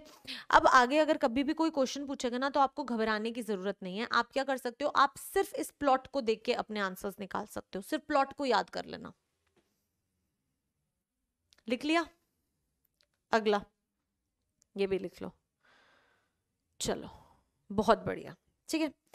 तो अगर यहां तक हो गया, तो अब हम कुछ क्वेश्चन प्रैक्टिस करते हैं ताकि हमें सारी अंडरस्टैंडिंग अच्छे से हो जाए। ठीक है, ध्यान से देखो क्वेश्चन क्या कहता है। पहला क्वेश्चन कहता कि एक आइडियल गैस है जो अंडरगो करती है adiabatic reversible process. Adiabatic reversible process है सच दैट आपको रिलेशन दिया हुआ है कि टी की पावर 1/3 जो है वो एक कांस्टेंट के बराबर है।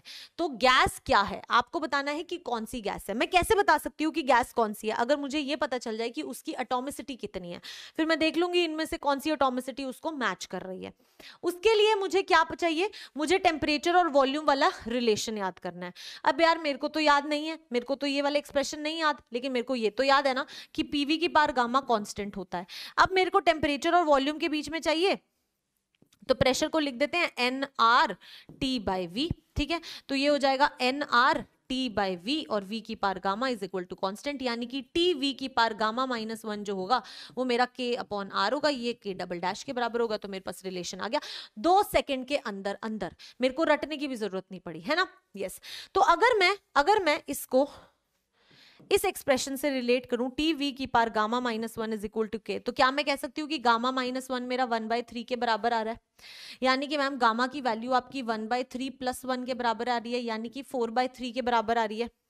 और 4/3 कब होता था, पॉइजन्स रेशियो 4/3 कब होता है, जब ट्राई एटॉमिक गैस होती है। तो यहां से मुझे पता चल गया ट्राई एटॉमिक गैस है, यानी कि 3 एटम्स होने चाहिए। देख लो इनमें से ऐसी कौन सी गैस है जिसमें 3 एटम्स है? 3 एटम तो कोई भी गैस में नहीं है। H2 है, O2 है, बेटा ये O3 होना चाहिए तब आंसर आएगा, है ना। हाँ, तो ये O3 होएगा, फिर आपका ये करेक्ट आंसर हो जाएगा। ठीक है, yes yes yes yes, okay समझ आया कैसे करना है? 3 + 1 4, 4/3 ही आ रहा है यार। बढ़िया, ऐसे आपको इस क्वेश्चन को करना था। इजी इजी, ओके बहुत ही बढ़िया। गामा -1 ही लिखा मैंने, हाँ दिस इज इक्वल टू 1/3। बस एक बार क्रॉस चेक कर लूँ ना, कहीं कुछ गड़बड़ ना हो। परफेक्ट, सही है, ठीक है। यस, इस तरीके से आपको इस क्वेश्चन को करना था। अमेजिंग बच्चे, चलो आगे बढ़े, अगला सवाल करें। चलिए अगला सवाल करते हैं। नेक्स्ट क्वेश्चन आपकी स्क्रीन पर है और ये क्वेश्चन आप कर सकते हैं 2 सेकंड्स के अंदर अंदर, क्योंकि मैंने आपको अभी अभी इस सवाल को करने का तरीका बताया है। क्या कहता है क्वेश्चन? कहता है कि एक आइडियल गैस है जो एक्सपैंड करती है वॉल्यूम V1 से V2, ठीक है, via reversible, isobaric, adiabatic and isothermal processes, ठीक है। If the work done in these processes are, ये सारे दिए हुए हैं, फाइंड द करेक्ट ऑर्डर। मुझे बहुत अच्छे से पता है, मैं प्लॉट बना सकती हूँ। अभी अभी सीख के आए हैं हम कि अगर प्रेशर और वॉल्यूम का प्लॉट बना रहे हो तो आपको पता है कि अगर सेम वॉल्यूम से V1 से आप शुरू करते हो और मान लो V2 तक आते हो, तो एक ये मेरा होगा, तो ये मेरा होगा आइसोथर्मल, ठीक है, आइसोथर्मल होगा। और मैम एडियाबैटिक जो होगा वो इसके नीचे होगा, यानी कि एडियाबैटिक कहीं यहां होगा और ये भी V2 तक ही आएगा, तो यानी कि ये आपका हो जाएगा, थोड़ा सा सही बना देती हूँ इसको ऐसे, ठीक है, ये हो जाएगा आपका एडियाबैटिक, ठीक है। और आपको क्या बोला है? एडियाबैटिक है, आइसोबारिक भी है क्या? हाँ आइसोबारिक है। आइसोबारिक में मैम प्रेशर कांस्टेंट होता है, तो ये ऐसे हो जाएगा, ठीक है, और ये होगा मेरा एडियाबैटिक। तो कौन सा वर्क डन सबसे ज्यादा होता है? मैम वर्क डन आइसोबारिक जो होगा वो सबसे ज्यादा होगा, उसके बाद में मैम आइसोथर्मल होगा, तो वर्क डन आइसोथर्मल होगा, और सबसे कम जो होगा वो आपका एडियाबैटिक वाला होगा। तो ये आपका करेक्ट ऑर्डर हो जाएगा। बस प्लॉट को ड्रॉ करो और समझ लो, एरिया अंडर द कर्व देख लिया करो, सो इजी है ना। यस, तो इस तरीके से आपको ये क्वेश्चन को सॉल्व करना था, ठीक है। ये सारे के सारे है ना बेटा, ये सारे के सारे V2 वॉल्यूम पे, ये V2 वॉल्यूम होगी आपकी, यहां तक रुकेंगे, ठीक है। चलो बहुत बढ़िया, अमेजिंग, आगे बढ़े। अगला क्वेश्चन कहता an ideal gas expands between same volume by irreversible and reversible isothermal process. अब सिर्फ आइसोथर्मल प्रोसेस की बात कर रहा है, तो ये ना पता है क्या, हमने जो लास्ट क्लास में पढ़ा था उससे रिलेटेड क्वेश्चन है। कैसे करोगे? मान लो आपने ऐसे बनाया PV कर्व, ठीक है, तो ये आपका इस तरीके से प्लॉट होगा, ठीक है। मान लो ये आपका P1 है और ये मान लो आपका P2 है। अब वो बोलता है, और ये आपका V1 है और ये आपका V2 है। अब वो कहता है कि एक आइडियल गैस है जो एक्सपैंड हो रही है, तो अगर एक्सपेंशन होता है तो पहले वॉल्यूम कम होती है, बाद में ज्यादा होती है, यानी कि ma'am V2 is more than V1, तो यानी कि जो प्लॉट है वो ऐसे जाएगा, है ना। हाँ, बाय इरिवर्सिबल, एंड दोनों तरीके से जाता है, रिवर्सिबल भी और इरिवर्सिबल भी। आपको बताना है that if the work done in these processes are WI and WR respectively, the correct option is, आपको बताना है दोनों में से ज्यादा कौन सा है। ध्यान से सोचना, देखो यार, रिवर्सिबल होगा तो ये सारा का सारा एरिया आपका वर्क डन होगा, ठीक है। तो मैम रिवर्सिबल में तो मुझे पता है कि ये पूरा एरिया आएगा, ये पूरा एरिया जो है ये सारा मेरा क्या होगा? रिवर्सिबल वर्क डन होगा, ठीक है। अब इरिवर्सिबल में थोड़ी सी कहानी कॉम्प्लिकेट होती है। इरिवर्सिबल में क्या होता है बेटा? इरिवर्सिबल में आपको पता है कि जो फाइनल प्रेशर होता है वही आपके एक्सटर्नल प्रेशर के इक्वल होता है।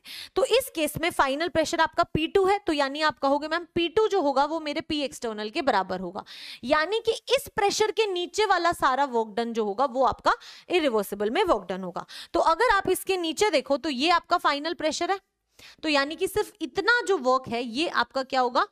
वर्क डन इरिवर्सिबल होगा। तो ये कम है ना, रिवर्सिबल वाला ज्यादा है ना, तो आप क्या कहोगे?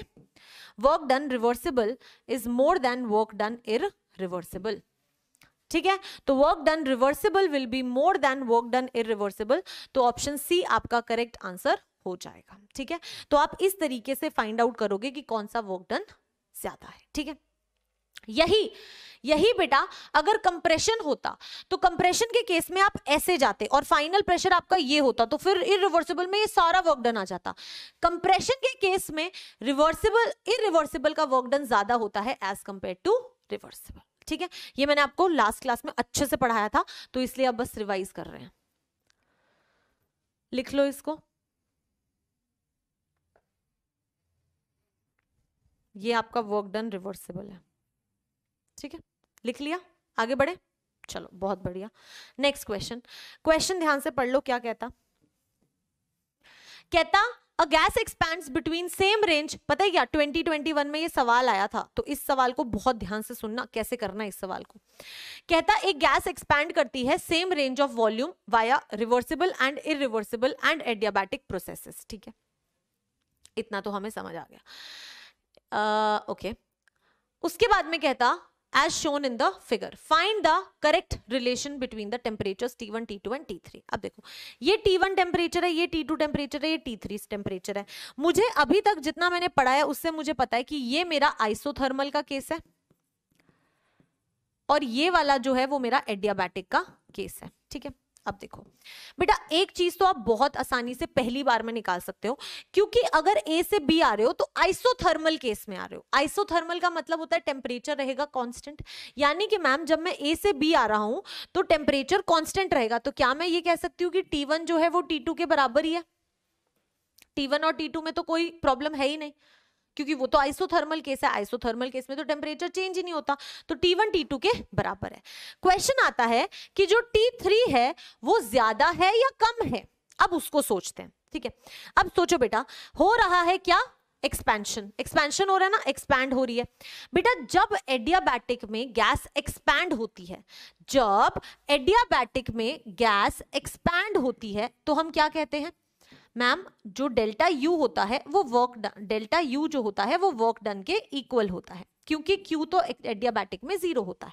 और मैम एक्सपेंशन में ये वर्क डन जो होता है वो नेगेटिव होता है, क्योंकि एक्सपेंशन हो रहा है। अगर एक्सपेंशन हो रहा है तो आपका डेल्टा यू नेगेटिव है ना। अगर बेटा आपका डेल्टा यू नेगेटिव है, यानी कि आपका डेल्टा टी भी नेगेटिव होगा, है ना। हाँ, तो एडियाबैटिक में इनिशियल टेम्परेचर T1 है और फाइनल टेम्परेचर T3 है, तो क्या मैं कह सकती हूं कि T3 माइनस T1 जो है वो नेगेटिव होगा। अगर T3 माइनस T1 नेगेटिव है, इसका मतलब क्या हुआ बेटा, इसका मतलब ये हुआ मैम कि T1 जो है वो T3 से पक्का ज्यादा है, तभी ये नेगेटिव आ रहा है। तो अगर T1 T3 से ज्यादा है तो T2 भी T3 से ज्यादा होगा, क्योंकि आइसोथर्मल ही तो है, यानी कि ये आपका करेक्ट ऑप्शन होगा। T1 will be equal to T2 and lesser than T3, तो ऑप्शन डी आपका करेक्ट आंसर होगा। बहुत ही इंपॉर्टेंट क्वेश्चन था, बहुत ही इंपॉर्टेंट क्वेश्चन था। ये निकालना तो आसान था कि T1 और T2 बराबर है, क्योंकि आइसोथर्मल कंडीशन थी। मेन क्वेश्चन था कि T3 को कैसे कंपेयर करेंगे। T3 को कैसे कंपेयर करेंगे बेटा, एडियाबैटिक प्रोसेस के लिए, एडियाबैटिक प्रोसेस के लिए आपकी इनिशियल कंडीशन T1 है और फाइनल कंडीशन T3 की है। आपको पता है एडियाबैटिक प्रोसेस में डेल्टा यू जो होता है वो वर्क डन के बराबर होता है। एक्सपेंशन हो रहा है यानी कि वर्क डन नेगेटिव है, यानी कि मैम डेल्टा यू नेगेटिव है। अगर डेल्टा यू नेगेटिव है तो डेल्टा टी भी नेगेटिव होगा, यानी कि T3 माइनस T1 नेगेटिव होगा। और अगर T3 माइनस T1 नेगेटिव है तो T1 को T3 से बड़ा होना पड़ेगा, तभी ये नेगेटिव हो सकता है। और मैंने आपको बताया भी था एक्सपेंशन में कूलिंग होती है, और अगर कूलिंग होती है तो पहले वाला टेम्परेचर ज्यादा होता है, बाद वाला टेम्परेचर कम होता है, राइट। यस, तो यहां से आपने आंसर निकाल लिया। आई होप आपको समझ आया बेटा। बहुत इंटरेस्टिंग क्वेश्चंस होते हैं, बस करने का तरीका आना चाहिए, ठीक है। बहुत बढ़िया, लिख लो इसको।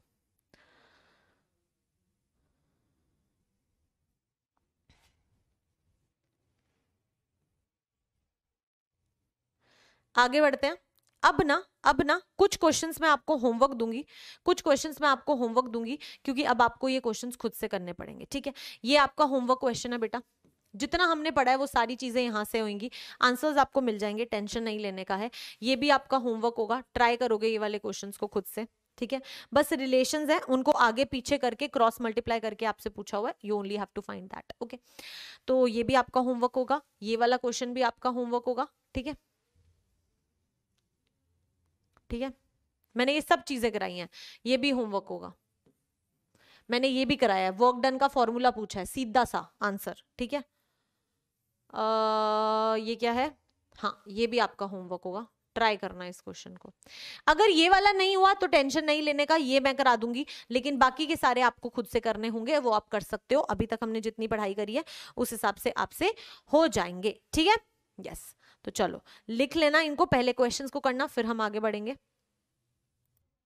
ओके, तो चलो अब आगे बढ़ते हैं और अब हम अगला एक और टॉपिक पढ़ने वाले हैं। देखो बेटा, फर्स्ट लॉ हम पढ़ चुके हैं, फर्स्ट लॉ में हमने दो मेजर चीजें पढ़ी, और वो दो मेजर चीजें क्या थी मैम? हमने सबसे पहले पढ़ा था इंटरनल एनर्जी, है ना। और इंटरनल एनर्जी को हमने क्या कहा था हमने इंटरनल एनर्जी को हमने कहा था कि इंटरनल एनर्जी जो होती है वो एक स्टेट फंक्शन होती है और वो एक एक्सटेंसिव प्रॉपर्टी होती है ना। कहा था कि नहीं? बिल्कुल मैम, कहा था। सेम उसी तरीके से बेटा अगर आप एंथैल्पी की बात करते हो तो एंथैल्पी भी एक स्टेट फंक्शन होती है, तो एंथैल्पी भी एक स्टेट फंक्शन होती है और वो भी एक एक्सटेंसिव प्रॉपर्टी होती है, अमाउंट पे डिपेंड करती है, ठीक है। Right, yes ma'am, perfect. तो बेटा फर्स्ट लॉ में ऐसे हमने दो चीजें पढ़ी थी, सेम उसी तरह से अब हम जो नया लॉ करने वाले हैं वो है आपका सेकंड लॉ, और सेकंड लॉ में भी हम दो चीजें पढ़ने वाले हैं। एक है आपकी बेटा एंट्रोपी और एक है आपकी गिब्स एनर्जी, एंट्रोपी और गिब्स एनर्जी। यहां पर अगर हम बात करें तो ये आपका स्टेट फंक्शन होता है, ठीक है, और ये आपका एक्सटेंसिव होता है, अगेन एक्सटेंसिव प्रॉपर्टी होती है। सेम उसी तरह से एंट्रोपी भी बेटा आपका स्टेट फंक्शन होता है और ये भी आपकी एक्सटेंसिव प्रॉपर्टी होती है, ठीक है। इसके बाद फिर से पीछे चलो, ध्यान से देखो, जब हमने H की बात की थी तो हम सिर्फ H नहीं कैलकुलेट कर सकते, मतलब नॉर्मल एंथैल्पी हमें नहीं कैलकुलेट करनी आती, लेकिन मैम हम डेल्टा H कैलकुलेट कर सकते हैं। सेम उसी तरह से आप U कैलकुलेट नहीं कर सकते थे, आप डेल्टा U कैलकुलेट कर सकते थे, चेंज आप कैलकुलेट कर सकते थे।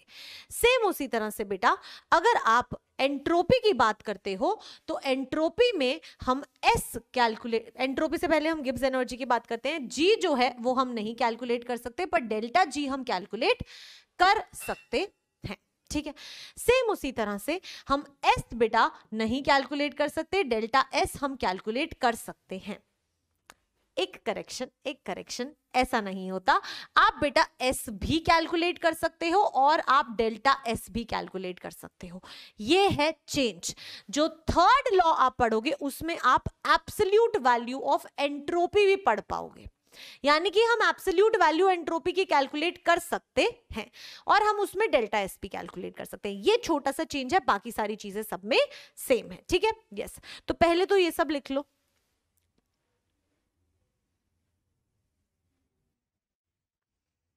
ठीक है, फिर ये लिख लो,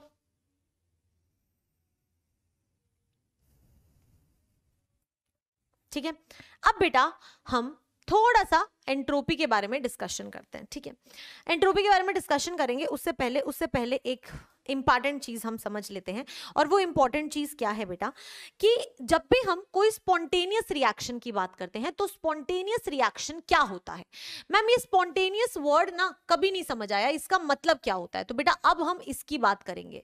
देखो स्पॉन्टेनियस का मतलब होता है, स्पॉन्टेनियस रिएक्शन अगर हम बात कर रहे हैं तो स्पॉन्टेनियस रिएक्शन एक ऐसी रिएक्शन होती है जो अपने आप टेक प्लेस कर सकती है, a reaction that can take place on its own without any initial help.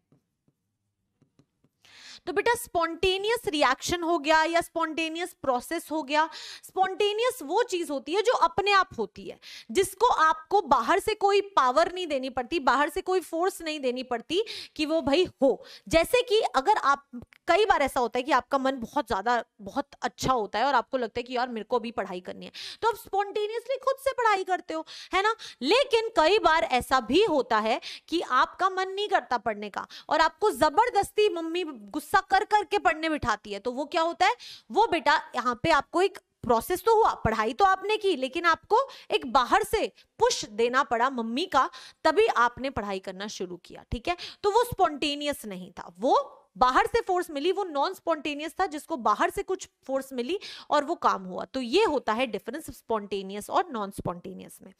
अब रिएक्शंस जो होती हैं वो स्पॉन्टेनियस भी होती है, नॉन स्पॉन्टेनियस भी होती है।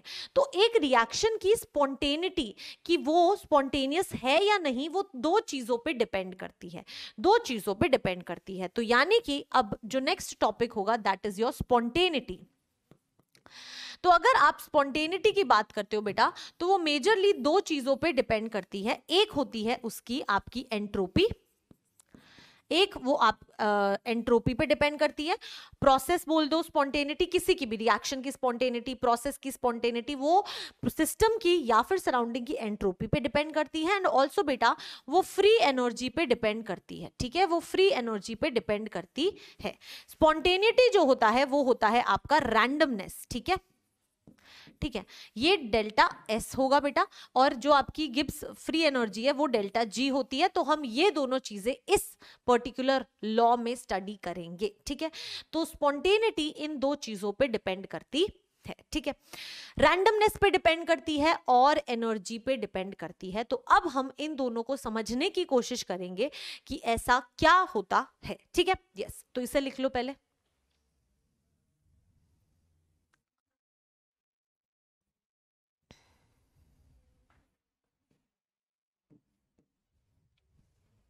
चलो, फर्स्ट पार्ट है बेटा dependence on energy, dependence on energy. अब इसका क्या मतलब है इसको समझो बेटा। कभी भी केमिस्ट्री में अगर कोई कंपाउंड या फिर कोई रिएक्शन या फिर कोई एलिमेंट कहाँ जाना चाहता है, कहाँ जाना चाहता है, वो स्टेबिलिटी की तरफ जाना चाहता है। स्टेबिलिटी जो होती है बेटा वो आपकी इनवर्सली प्रोपोर्शनल होती है to energy, it is inversely proportional to energy. जितनी ज्यादा एनर्जी होगी उतनी कम स्टेबिलिटी होगी। और केमिस्ट्री में हर कोई स्टेबल होना चाहता है, कोई नहीं चाहता कि उसके पास ज्यादा एनर्जी हो, वो हमेशा कम एनर्जी की तरफ जाना चाहता है। More the energy more instability, lesser the energy more is the stability. तो यानी कि सारे के सारे जो भी प्रोसेसेस होंगे वो हमेशा क्या कोशिश करेंगे, ज्यादा एनर्जी से कम एनर्जी में जाने की कोशिश करेंगे। तो अगर कोई ऐसा प्रोडक्ट है, ऐसा कोई रिएक्टेंट है आपके पास जिसकी बहुत ज्यादा एनर्जी है, तो वो हमेशा कम एनर्जी वाली साइड जाने की कोशिश करेगा, ठीक है। तो जैसे कि मान लो मैंने कोई एक रिएक्शन कही कि भैया ये रिएक्टेंट से प्रोडक्ट जा रहे हैं, तो अगर ये रिएक्शन बेटा स्पॉन्टेनियस है तो इसका मतलब है कि आपके रिएक्टेंट की एनर्जी जो है वो ज्यादा है एज कंपेयर टू प्रोडक्ट्स की एनर्जी, ठीक है। और इसीलिए आपका रिएक्टेंट जो है वो कम एनर्जी दैट इज प्रोडक्ट में जाके स्टेबल होना चाहता है। तो जो पहला फैक्टर होता है स्पॉन्टेनिटी का वो होता है एनर्जी। एनर्जी जो है वो यही डिस्क्राइब करती है कि जिसकी भी जितनी ज्यादा एनर्जी है वो कम एनर्जी की तरफ भागने की कोशिश करेगा। कम एनर्जी की तरफ जो जाएगा वो आपकी स्पॉन्टेनिटी होगी, वो स्पॉन्टेनियस रिएक्शन होगी, ठीक है, पहली चीज, ठीक है। दूसरी जो डिपेंडेंस होती है वो होती है बेटा, second is dependence on randomness.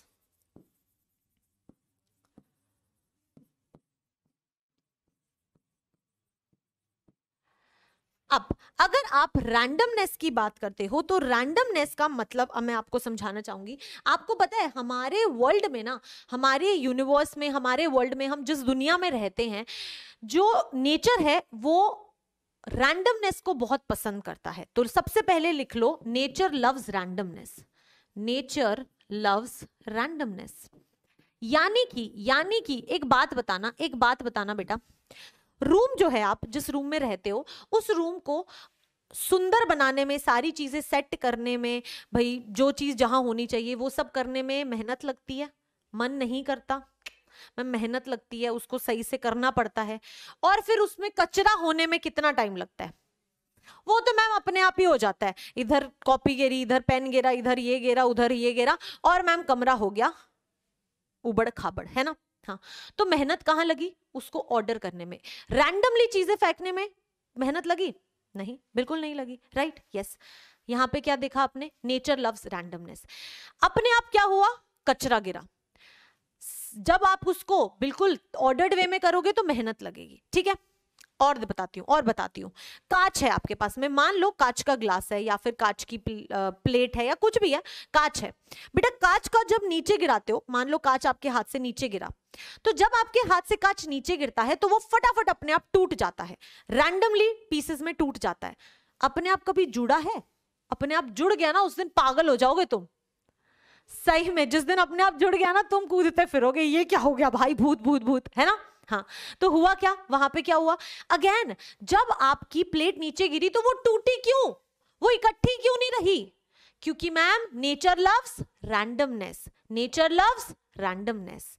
Nature को रैंडमनेस पसंद है। जब आपको असेंबली में जाते हो तो आपको असेंबली में लाइंस में लगाने के लिए मेहनत करनी पड़ती है, टीचर्स को रूल्स बनाने पड़ते हैं कि आपको लाइन में लगना है। जैसे ही टीचर गायब हुए, सबके सब रैंडमली भागने लगते हो, है ना, सबके सब रैंडमली भागने लगते हो, किसी को लाइन में लगना पसंद नहीं है, क्योंकि नेचर लव्स रैंडमनेस, नेचर को रैंडमनेस पसंद है, तो इसीलिए आप रैंडमली रहना चाहते हो। हर चीज दुनिया में, हर चीज बेटा रैंडमली रहना चाहती है, कोई भी चीज ऑर्डर्ड नहीं रहना चाहती। That is the reason your nature loves randomness, your nature loves randomness. तो स्पॉन्टेनिटी कौन सी साइड आती है? जहां पे रैंडमनेस ज्यादा होगी, जहां पे रैंडमनेस ज्यादा होगी, और जहां पे ज्यादा रैंडमनेस होगी बेटा, आपका जो एंट्रोपी होता है ना, वो डेल्टा एस से रिप्रेजेंट किया जाता है। और ये जो होता है, वैसे तो एंट्रोपी जो होता है वो एस से डिनोट किया जाता है, बट हम इसको डेल्टा एस स्टडी करेंगे, चेंज इन रैंडमनेस ही देखेंगे। ये जो होता है बेटा आपका मेजर ऑफ रैंडमनेस होता है, this is the measure of randomness. जितना ज्यादा आपकी रैंडमनेस होगी, जितनी ज्यादा रैंडमनेस होगी, उतनी ज्यादा आपकी डेल्टा एस की वैल्यू होगी, उतनी ज्यादा आपकी डेल्टा एस की वैल्यू होगी। ठीक है, यस, ये आपको समझने की जरूरत है। पता है एक ना मूवी है टेनेंट, टेनेंट है उसका नाम, और वो इसी एंट्रोपी फैक्टर पे बनी है, वो नेगेटिव एंट्रोपी पे बनी है। बहुत ही अलग कॉन्सेप्ट है, मतलब वो जब मैंने पहली बार देखी थी तो मेरे यहां से भी नहीं, वो मेरे यहां से निकल गई थी, मुझे कुछ समझ नहीं आया था उस मूवी में। तो उस मूवी को देखने के लिए भी आपको बहुत कंसंट्रेट करना पड़ेगा और आपको इंटरेस्ट होना चाहिए ये सब चीज़ों में। फिर आपको उसको 2-3 बार देखे, इनफैक्ट 2-3 बार देखोगे तो पूरी मूवी समझ आएगी। एक नंबर मूवी है भाई, नेक्स्ट लेवल मूवी है। ठीक है, अगर रैंडमनेस एंट्रोपी में इंटरेस्ट आने लगे तो कोशिश कर सकते हो वो मूवी देखने की। ठीक है, यस, तो समझ आया क्या होता है entropy? It is the measure of randomness.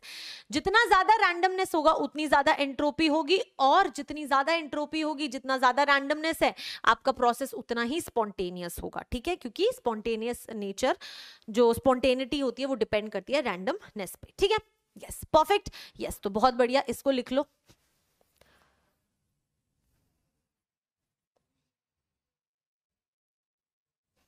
Okay, तो बेटा अब आपको इतना तो समझ आ गया कि जितनी ज्यादा आपकी चेंज इन एंट्रोपी पॉजिटिव में होगी, उतना ज्यादा रिएक्शन आपका स्पॉन्टेनियस होगा। ठीक है, यस, तो यानी कि मैम यहां से हम कह सकते हैं दैट जितनी ज्यादा एंट्रोपी होगी हमारी, राइट, उतनी ज्यादा हमारा रिएक्शन जो होगा वो क्या होगा? स्पॉन्टेनियस होगा, उतना ज्यादा स्पॉन्टेनियस होगा। तो अब कुछ पार्ट्स हैं, कुछ कुछ चीजें हैं जो आपको आइडिया होना चाहिए कि एंट्रोपी कहाँ ज्यादा होती है, कहाँ कम होती है, ताकि आप आंसर्स निकाल पाओ। किस तरह के क्वेश्चंस आते हैं वो भी मैं आपको बताऊंगी। तो अब हम कुछ कुछ चीजें एंट्रोपी के बारे में पढ़ लेते हैं, एंट्रोपी चेंज के बारे में पढ़ लेते हैं, डेल्टा एस के बारे में हम पढ़ेंगे। ठीक है, फर्स्ट बेटा अब मुझे एक बात बताना, आपके पास में सॉलिड है, आपके पास में लिक्विड है, और आपके पास में गैस है।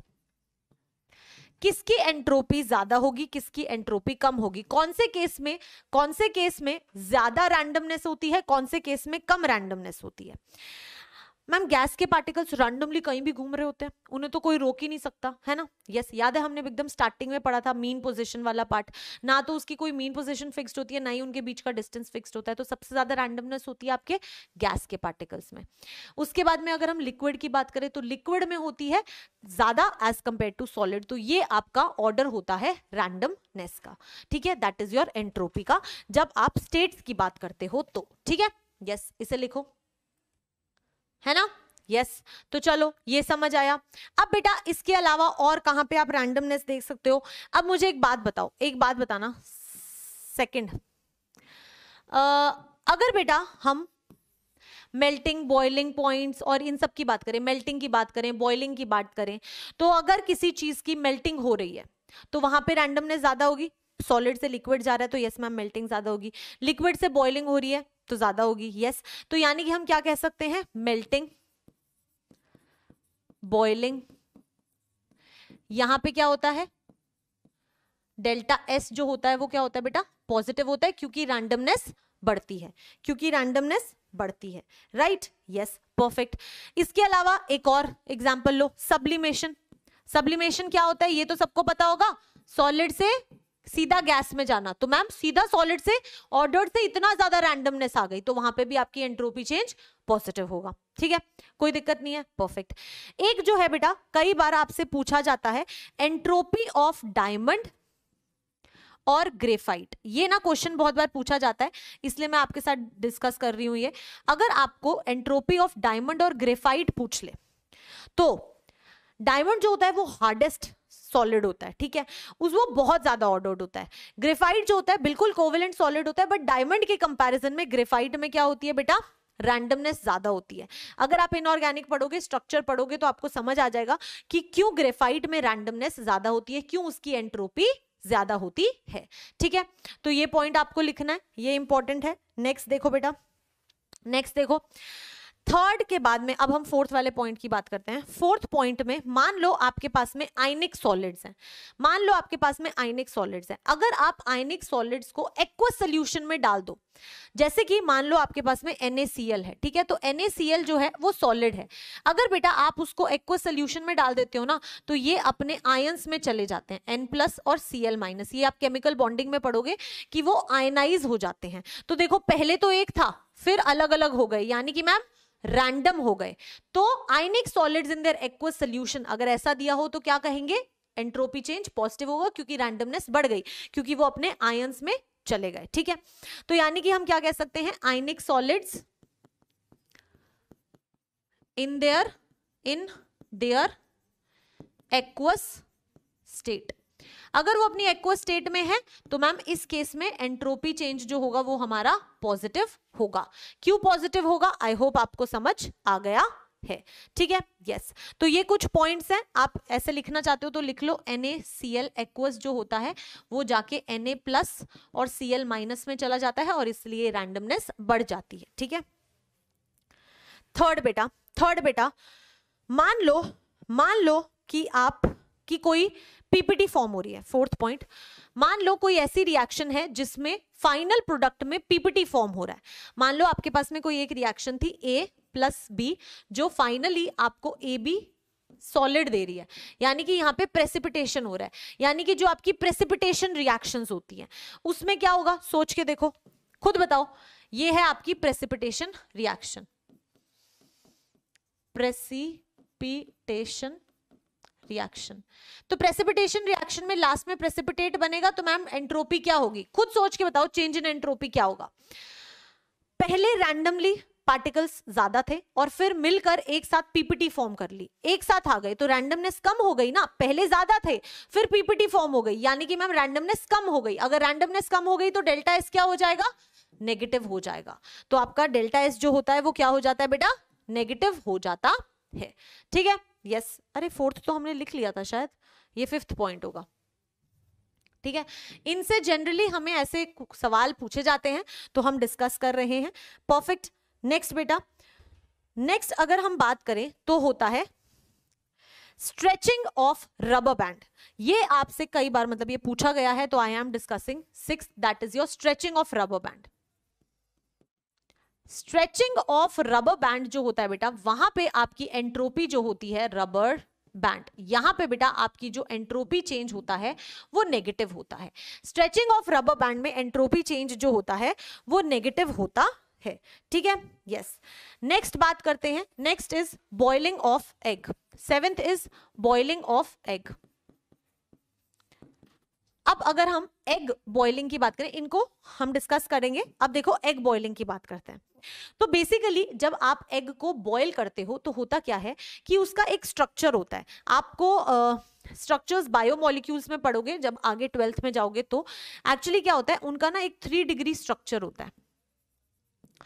3 डिग्री स्ट्रक्चर होता है, यानी कि मैम वो ना ऐसे ऐसे ऐसे ऐसे पूरा अच्छे से अरेंज्ड होते हैं। उनकी एक शेप होती है जो फिक्स होती है, ठीक है, यस।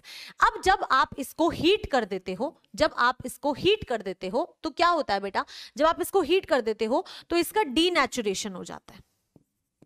डीनेचुरेशन हो जाता है, डीनेचुरेशन, ठीक है। डीनेचुरेशन होने पे क्या होता है, ये अपने 1 डिग्री स्ट्रक्चर में आ जाते हैं, टर्शरी स्ट्रक्चर से प्राइमरी स्ट्रक्चर में आ जाते हैं। मैं थोड़ा बहुत ही समझा सकती हूँ, पूरा समझ जब बायोमोलिक्यूल्स करोगे तब आएगा। और इनके प्राइमरी स्ट्रक्चर्स ऐसे होते हैं। तो ये सारे स्ट्रक्चर्स जो रैंडमली मिलकर एक स्ट्रक्चर बना चुके थे, जब आप उनको बॉईल करते हो तो वो वापस से अपने पहले वाले स्ट्रक्चर में चले जाते हैं। तो अब क्या देख रहे हो, पहले एक था, फिर रैंडमनेस बढ़ गई, ज्यादा पार्टिकल्स आ गए, यानी कि हम क्या कह सकते हैं, दैट जो एंट्रोपी चेंज होता है वो यहाँ पे आपका पॉजिटिव होता है। तो यहाँ पे आपका जो एंट्रोपी चेंज होता है वो क्या होता है, पॉजिटिव होता है, ठीक है, यस, परफेक्ट। तो ये सारे एग्जाम्पल्स जो हैं वो आपके लिए बहुत इंपॉर्टेंट है, तो आप ये लिख लीजिए। उसके बाद में हम आगे बढ़ेंगे और बहुत सारे क्वेश्चंस करेंगे तो हमें चीजें अच्छे से समझ आने लगेंगी, ठीक है। तो पहले इसे लिख लो।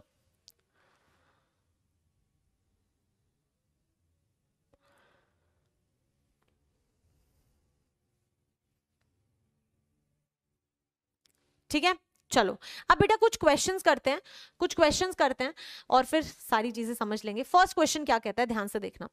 क्वेश्चन कहता है, अरे आ भी गया, a boiled egg shows entropy. Boiled egg में एंट्रोपी क्या होती है मैम, पहले 3 डायमेंशनल स्ट्रक्चर होता है, फिर वो 1 डायमेंशनल स्ट्रक्चर 1 डिग्री स्ट्रक्चर में चला जाता है, यानी कि वहां पे क्या हुआ, रैंडमनेस बढ़ गई, तो आपकी डेल्टा एस जो होगा वो पॉजिटिव होगा, तो सो इट इंक्रीजेस, ठीक है, लिखा हुआ है। On boiling of egg denaturation of protein, uncoiling of polypeptide chains of amino acids take place. अब आपको इनमें से ना कुछ कहानी समझ नहीं आएगी, ये तब समझ आएगी जब 12th में बायोमोलिक्यूल्स पढ़ लोगे, ठीक है, यस। लेकिन इतना समझ सकते हो कि एक स्ट्रक्चर था जो ऑर्गेनाइज्ड था, उसके बाद में थोड़ा रैंडम में चला गया, इसलिए एंट्रोपी इंक्रीज हो गई, ठीक है। तो यहां से आप इस तरीके से इसको आंसर करोगे। चलो बहुत बढ़िया बेटा, आगे बढ़ते हैं, अगला क्वेश्चन करते हैं। Next question, Which of the following processes are accompanied by increase in entropy? आपको बताना है कि इनमें से कौन से में एंट्रोपी जो है वो इंक्रीज होती है। ट्राई करो इस क्वेश्चन को बेटा, ट्राई करो। चलो करा क्वेश्चन, अब हम करते हैं। कहता है which of the following processes are accompanied by increase और डिक्रीज। अब इसकी बात करते हैं। फर्स्ट कहता है प्रेसिपिटेशन रिएक्शन। बेटा अगर प्रेसिपिटेशन रिएक्शन हो रही है तो पहले कुछ पार्टिकल्स थे जो रैंडम थे, थोड़ा सा डिसऑर्डर था, लेकिन उसके बाद में प्रेसिपिटेट बन गया, एक साथ कंबाइन हो गए, मतलब मैम रैंडमनेस कम हो गई। अगर रैंडमनेस कम हो गई तो मैम डेल्टा एस जो होगा वो क्या होगा, यहाँ पे नेगेटिव होगा, ठीक है, यस। नेक्स्ट है बेटा रस्टिंग ऑफ आयरन। अगर आप आयरन की रस्टिंग की बात करें, देखो अगर आपने जब आप इनऑर्गेनिक पढ़ोगे तो आप रिएक्शन देखोगे, थोड़ा सा आइडिया दे देती हूँ, कुछ इस तरीके से होता है। Fe+2 जो है वो आपका ऑक्सीजन गैस और वाटर की प्रेजेंस में आपको क्या देता है, Fe2O3.XH2O। इस तरीके से आपको ये होता है रस्ट, ठीक है। तो इस तरीके से ये आपको रस्ट देता है। यहाँ पे बेटा अगर हम बात करें कि आपकी एंट्रोपी पे क्या फर्क पड़ेगा, तो मैं आपको इतना बताना चाहती हूँ कि यहाँ पे आपके पास पहले गैस थी और फिर गैस नहीं है। अगर गैस पहले थी और अब नहीं है तो मतलब पहले रैंडमनेस ज्यादा थी और अब रैंडमनेस कम हो गई होगी। ये बात समझ आ रही है? यस मैम, जहां पे गैस होती है वहां पे रैंडमनेस ज्यादा होती है। अब मैम रैंडमनेस रिएक्टेंट्स में है, प्रोडक्ट बनने के बाद में रैंडमनेस कम हो गई, यानी कि आपकी एंट्रोपी क्या होगी, यहाँ पे नेगेटिव होगी। तो रस्टिंग ऑफ आयरन में आपकी एंट्रोपी जो होती है वो क्या होती है, नेगेटिव होती है। नेक्स्ट अगर हम बात करें स्ट्रेचिंग ऑफ रबर बैंड, तो ये बेटा आप याद कर लीजिए कि स्ट्रेचिंग ऑफ रबर बैंड में जो आपकी एंट्रोपी होती है डेल्टा एस, वो हमेशा नेगेटिव होती है। ये मैं आपको लिखा चुकी हूं, ठीक है। ये फोटो पता नहीं यहाँ क्यों बनाई है इन्होंने, ये तो मैं आपको समझा भी चुकी हूँ, फिर भी यहाँ पे ड्रॉ कर रखी है, बताओ, ठीक है। ये अभी यहाँ पे कोई काम की नहीं है, ये मैं आपको बता चुकी हूँ। ओके चलो बहुत बढ़िया, तो हमने ये कर लिया क्वेश्चन, आगे बढ़े नेक्स्ट, ठीक है, लिख लेना ये। अब देखो predict the sign of delta S for each of the following reactions. बस इन रिएक्शंस का कर लो, उसके बाद में हम आज के लिए इतना ही करेंगे, बाकी के क्वेश्चंस हम नेक्स्ट क्लास में करेंगे, ठीक है। तो ये कर लो बस, ठीक है। देखो क्या कहता है, एक एक करके हर एक की बात करते हैं। फर्स्ट कहता है O2 गैस है और फिर आपको पहले भी गैस है बाद में भी गैस है। ध्यान से देखो, पहले भी गैस है बाद में भी गैस है ना मैम, पहले भी गैस है बाद में भी गैस है। पहले एक मॉलिक्यूल है गैस का, बाद में 2 मॉलिक्यूल आ गए गैस के। गैस गैस से तो मैम सेम ही चल रहा है, पहले एक ही मॉलिक्यूल गैस का था फिर 2 मॉलिक्यूल आ गए गैस के, तो कहां ज्यादा रैंडमनेस होगी, जहां ज्यादा मॉलिक्यूल्स ऑफ गैस है, यानी कि मैम प्रोडक्ट वाली साइड। तो डेल्टा एस जो होगा वो क्या हो जाएगा बेटा, आपका पॉजिटिव हो जाएगा, क्योंकि बाद में रैंडमनेस ज्यादा है, ठीक है। यस, चलो अगला करो, अगला देखो, फिर से देखो मैम, यहाँ पे आपके पास में गैस है गैस है गैस है। रिएक्टेंट्स में टोटल आपका 3 और 1 4 मॉलिक्यूल्स हैं गैस के। रिएक्टेंट्स में 4 मॉलिक्यूल्स है गैस के और प्रोडक्ट में सिर्फ 2 मॉलिक्यूल्स है गैस के। तो पहले रैंडमनेस ज्यादा थी और बाद में रैंडमनेस कम हो गई, यानी कि हम क्या कह सकते हैं, यहाँ पे मैम रैंडमनेस जो है वो डिक्रीज हो गई होगी, तो नेगेटिव आएगी, ठीक है। बस ऐसे ही देखना है, बहुत आसान है। अगला देखो, सॉलिड है लिक्विड है गैस है गैस है, मतलब कि प्रोडक्ट साइड ही है गैस, रिएक्टेंट साइड तो गैस है ही नहीं, तो यानी कि बाद में ही रैंडमनेस ज्यादा है, पहले तो रैंडमनेस बहुत कम है, तो यानी कि मैम यहाँ पे डेल्टा एस जो होगा वो हमारा पॉजिटिव होगा, ठीक है। अगला देखो, Br2 लिक्विड Br2 गैस, पहले लिक्विड था बाद में गैस है, तो बाद में रैंडमनेस ज्यादा है, बाद में अगर रैंडमनेस ज्यादा है तो डेल्टा एस होगा पॉजिटिव। चलो नेक्स्ट, अगर आप यहां पर ध्यान से देखो तो N2 गैस है N2 गैस है। अब कहोगे मैम यहाँ पे 10 एटमॉस्फेरिक प्रेशर है, यहाँ पे 1 एटमॉस्फेरिक प्रेशर है, अब कैसे जज करें। सोचो आपके पास में एक N2 गैस है, आपने इसके ऊपर 10 एटमॉस्फेयर का प्रेशर लगाया हुआ है, ठीक है, हाँ, और एक आपके पास N2 गैस है जिसपे आपने बस 1 एटमॉस्फेयर का प्रेशर लगाया हुआ है। तो ये गैस अपनी ज्यादा रैंडमनेस कौन से प्रेशर पे दिखाएगी, 10 वाले पे जिसने बहुत अच्छे से उसको पकड़ा हुआ है, या फिर 1 एटमॉस्फेयर पे जिसने थोड़ा बहुत ही रखा हुआ है। मैम ऑब्वियसली 10 एटमॉस्फेयर पे कम रैंडमनेस दिखेगी एज कंपेयर टू 1 एटमॉस्फेयर, है ना। यस, तो यानी कि बेटा यहाँ पे आपका जो डेल्टा एस वैल्यू होगा वो क्या हो जाएगा, नेगेटिव हो जाएगा, क्योंकि पहले रैंडमनेस पॉजिटिव हो जाएगा, क्योंकि बाद में रैंडमनेस ज्यादा है, क्योंकि प्रेशर जो अप्लाई हो रहा है वो बहुत कम है, ठीक है। चलो बहुत बढ़िया। नेक्स्ट है बेटा डीसलाइनेशन ऑफ वाटर। तो अगर हम डीसलाइनेशन ऑफ वाटर की बात करते हैं तो अब हम इसको कैसे समझ सकते हैं, let's try to understand this. Desalination of water, basically आपके पास में एक मिक्सचर है, let's say you have a mixture here, इस तरीके से बनाइए, आपके पास में एक मिक्सचर है जिसमें आपके पास में उस मिक्सचर में वाटर भी है और सॉल्ट भी है, ठीक है। तो you have some, let's say ये येलो जो है वो आपके वाटर के हैं और जो ये ब्लू है वाइट है वो क्या है आपके सॉल्ट के हैं, ठीक है। तो मैं कह सकती हूँ ना कि यहाँ पे रैंडमनेस ज्यादा है ना। अब बेटा अगर मैंने यहाँ पे इसका डिसलाइनेशन कर दिया, अलग अलग कर दिया, तो अगर मैंने इनको अलग अलग कर दिया तो क्या हो जाएगा, आपके पास वाटर अलग हो जाएगा, ठीक है, और आपके पास में सॉल्ट जो है वो अलग हो जाएगा, ठीक है। हाँ, अब यहाँ पे रैंडमनेस ज्यादा थी ना, अब यहाँ पे ध्यान से देखो, अगर आपको कोई बॉल दे, अगर आप इसके अंदर हाथ डाल के देखोगे तो आपके पास येलो ही कलर आएगा, यानी कि आपके पास वाटर ही आएगा। अगर आप इसमें देखोगे तो आपके पास व्हाइट ही आएगा, दैट इज सॉल्ट ही आएगा। यानी कि मैम यहाँ पे रैंडमनेस कम है, यहाँ पे रैंडमनेस ज्यादा है, क्योंकि यहाँ पे probability of finding different things ज्यादा है। तो यानी कि बेटा आपकी पहले रैंडमनेस ज्यादा थी, so your delta S here would be negative, so here delta S would be negative, ठीक है, बढ़िया, yes, perfect. Next is hard boiling of egg. अगर आप एक एग की बॉइलिंग करते हो तो उसमें क्या होता है, when we talk about hard boiling of egg, तो हमें पता है मैम यहाँ पे डीनेचुरेशन होता है। क्या होता है, डीनेचुरेशन होता है, और डीनेचुरेशन में मैम जो टर्शरी स्ट्रक्चर है वो 1 डिग्री स्ट्रक्चर के अंदर कन्वर्ट हो जाता है, दैट इज प्राइमरी स्ट्रक्चर के अंदर कन्वर्ट हो जाता है। पहले बेटा आपके पास में इस तरीके से एक ऑर्डर्ड अरेंजमेंट थी और फिर आपकी रैंडमनेस बढ़ गई, तो यहाँ पे डेल्टा एस जो होगा एंट्रोपी चेंज आपका पॉजिटिव होगा, ठीक है। यस, आई होप आपको यहां तक सारी चीजें क्लियर हैं, परफेक्ट। तो आप ये सब लिख लीजिए, फिर हम आगे बढ़ेंगे।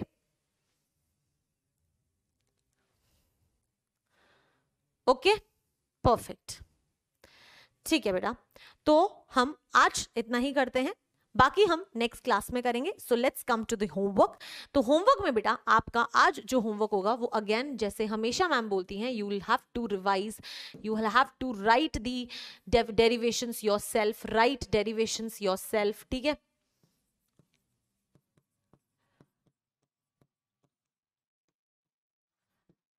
And third is your DPP.